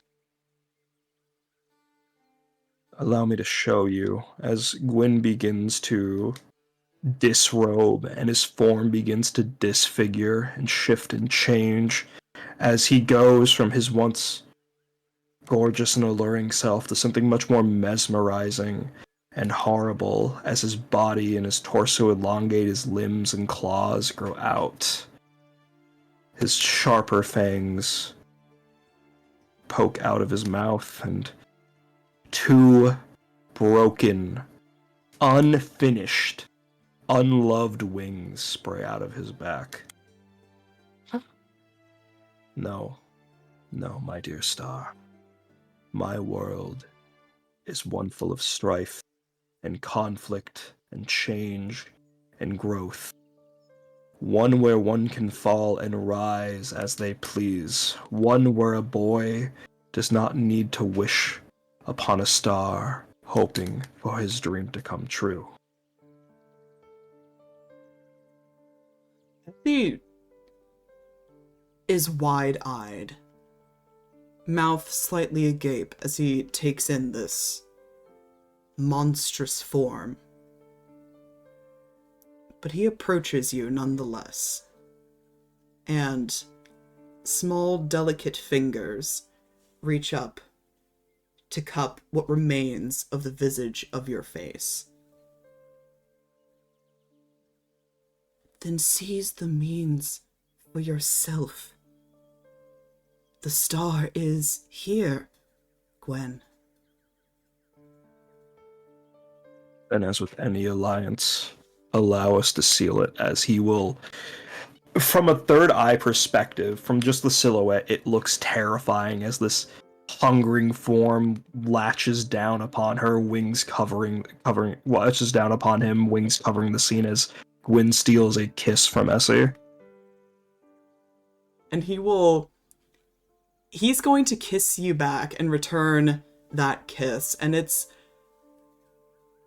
hungry and needy, and he will move to take one of your clawed hands and press it against his chest, just above his heart. And he looks up at you and says, "I've made my choice, Sir Gwyn. You are the one who will see my dream fulfilled. I will give you the key to the heavens." And he And I will bears carry you himself beyond the stars. Oh, sorry. I was just gonna say, he bears himself very vulnerably to you. Chest open. I want to insight check this DM. Yeah, absolutely. I need to figure out if this is real or not.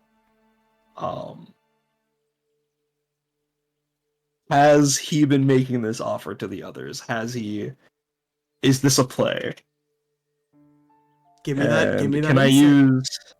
Can I use tactical assessment again? Yeah, I'll say you can. All right. That is an 8. Oh, yeah, I carried. The dice. Well, I mean, wait, lucky. Wait. Yep. All right, I'm gonna use lucky. All right, 25. 25. You look at him, and he is earnest. This is a genuine offer.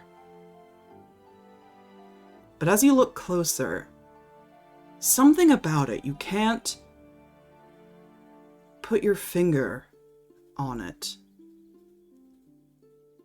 Something is off about Essie. Even though he is eager, he is willing, quite literally bearing his heart for you, something's wrong. You don't know what. It's just a nagging in the back of your mind.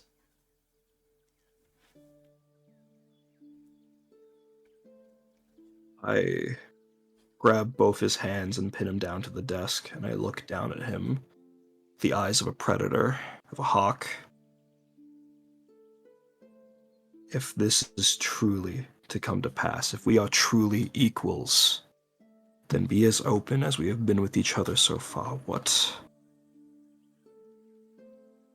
What weakness are you hiding? What is clawing at your mind before me? There is no weakness, I assure you.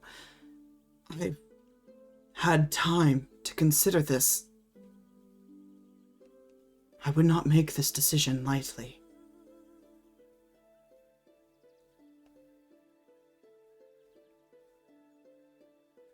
And you would have me so readily take you, without even meting out my end of the deal. In front of the entire trials, Dame Leonora, Topaz, everyone is his claws now tracing his heart. You would have me take you in this moment in front of all of them. It's some grand gesture of vengeance. Yes. Yes, I would. There's something that's putting Gwyn off about this. That he's, something that's, it doesn't feel right. It doesn't feel like a victory. It doesn't feel a trial. Are you too afraid to let them know what you are?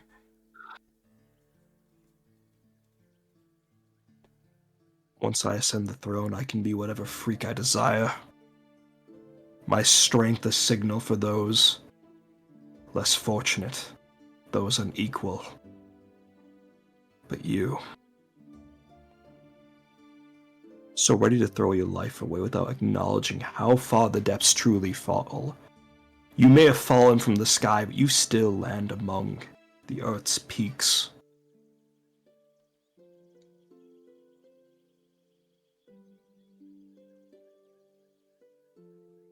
You won't do it then.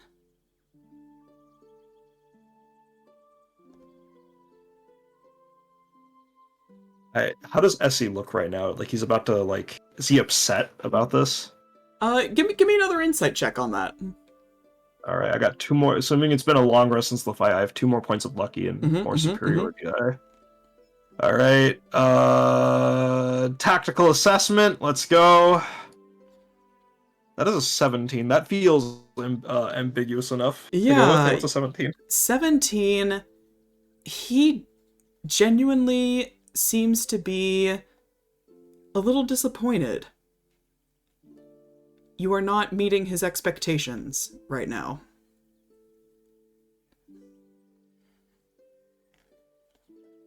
Gwyn is gonna let go of Essie and sit next to him on the desk. Essie, in the pursuit of my dreams, I did many things. Many things I am not proud of. And when I look at the way you throw yourself to me, I see the same way I threw myself to men for coin, to captains for blood.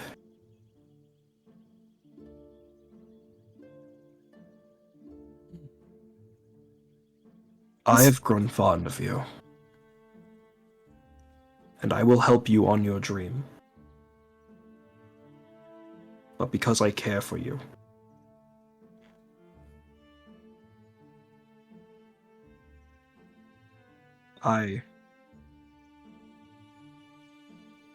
there would be no love in this act. There would only be pain from me. He looks to you, and his once, kind of sour expression softens, and he reaches out a hand to gently touch your feathered arm. Is that your final decision, then? If, once the trials are over, if you have truly fallen for me,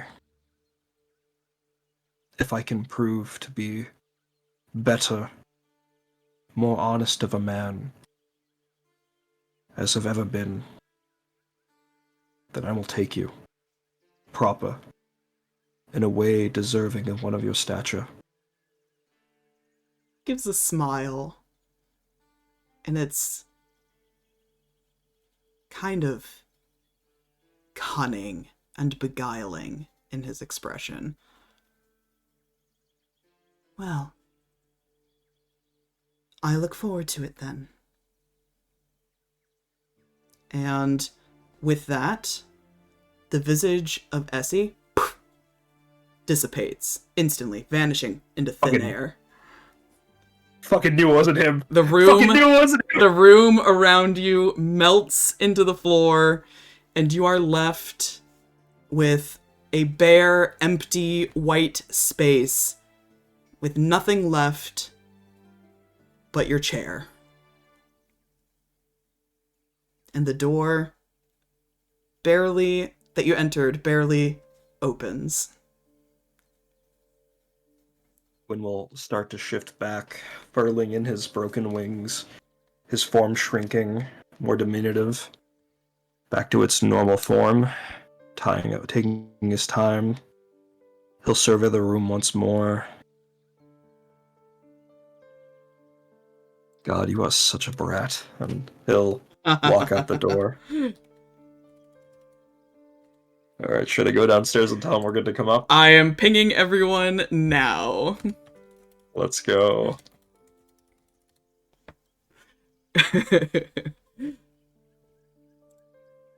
Alright, there's Lily. There we go.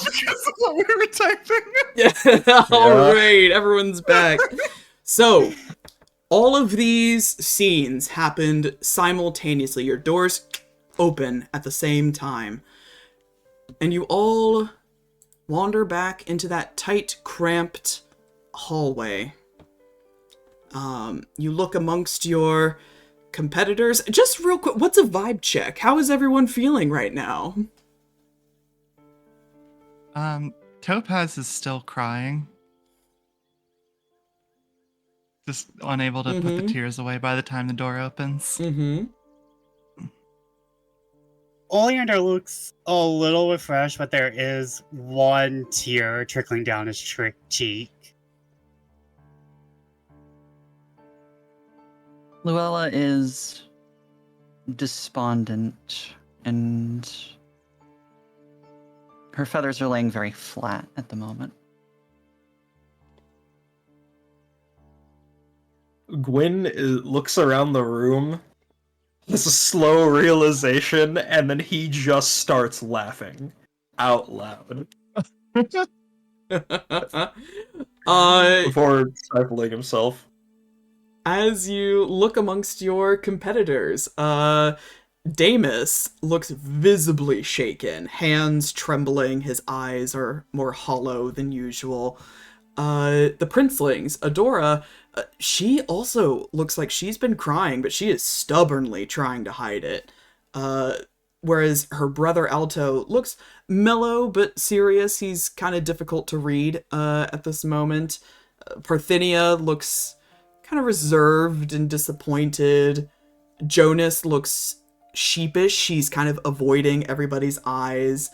Cordelia looks largely unaffected. She's got a very her usual calm demeanor. Wilde looks very flushed. So that's how everyone else is looking. Flushed. Also, monologue token on Essie.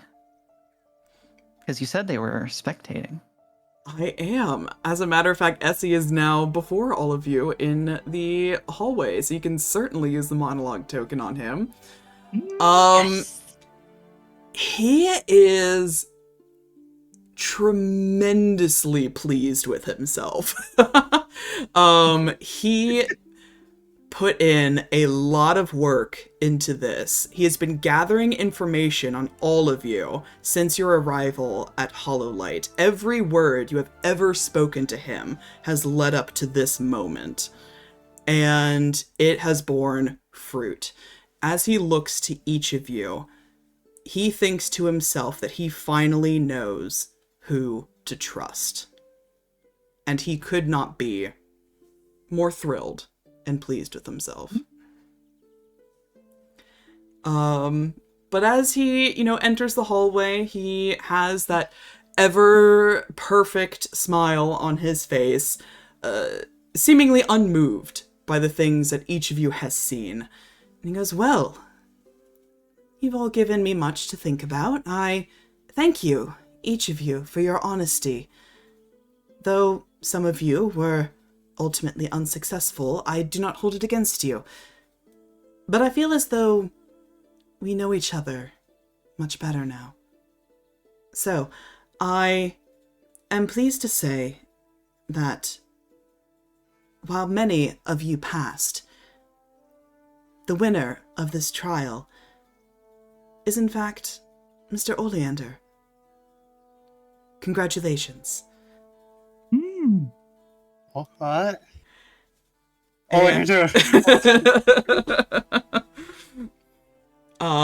Yeah. That's Wyden. And Dame Leonora, she sort of takes in this weird, somber mood that's happening in this hallway right now, and she goes, well, thank you, Essie, and thank you, competitors.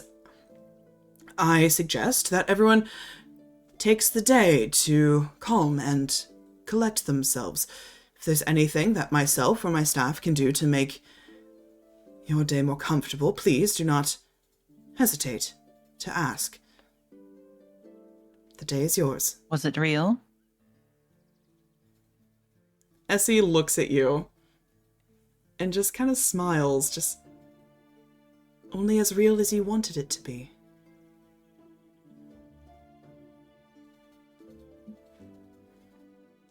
And with that, we end the session for tonight. This fucking brat of a man. God fucking damn. My God, Oh what a my brat. goodness, thank you so much, my players. I put you through the fucking ringer today, and you were such good sports about it, so thank you so much. I hope you had a good time despite how badly I tortured you today. Oh my God. It's legitimately making me cry. Aw, mission accomplished.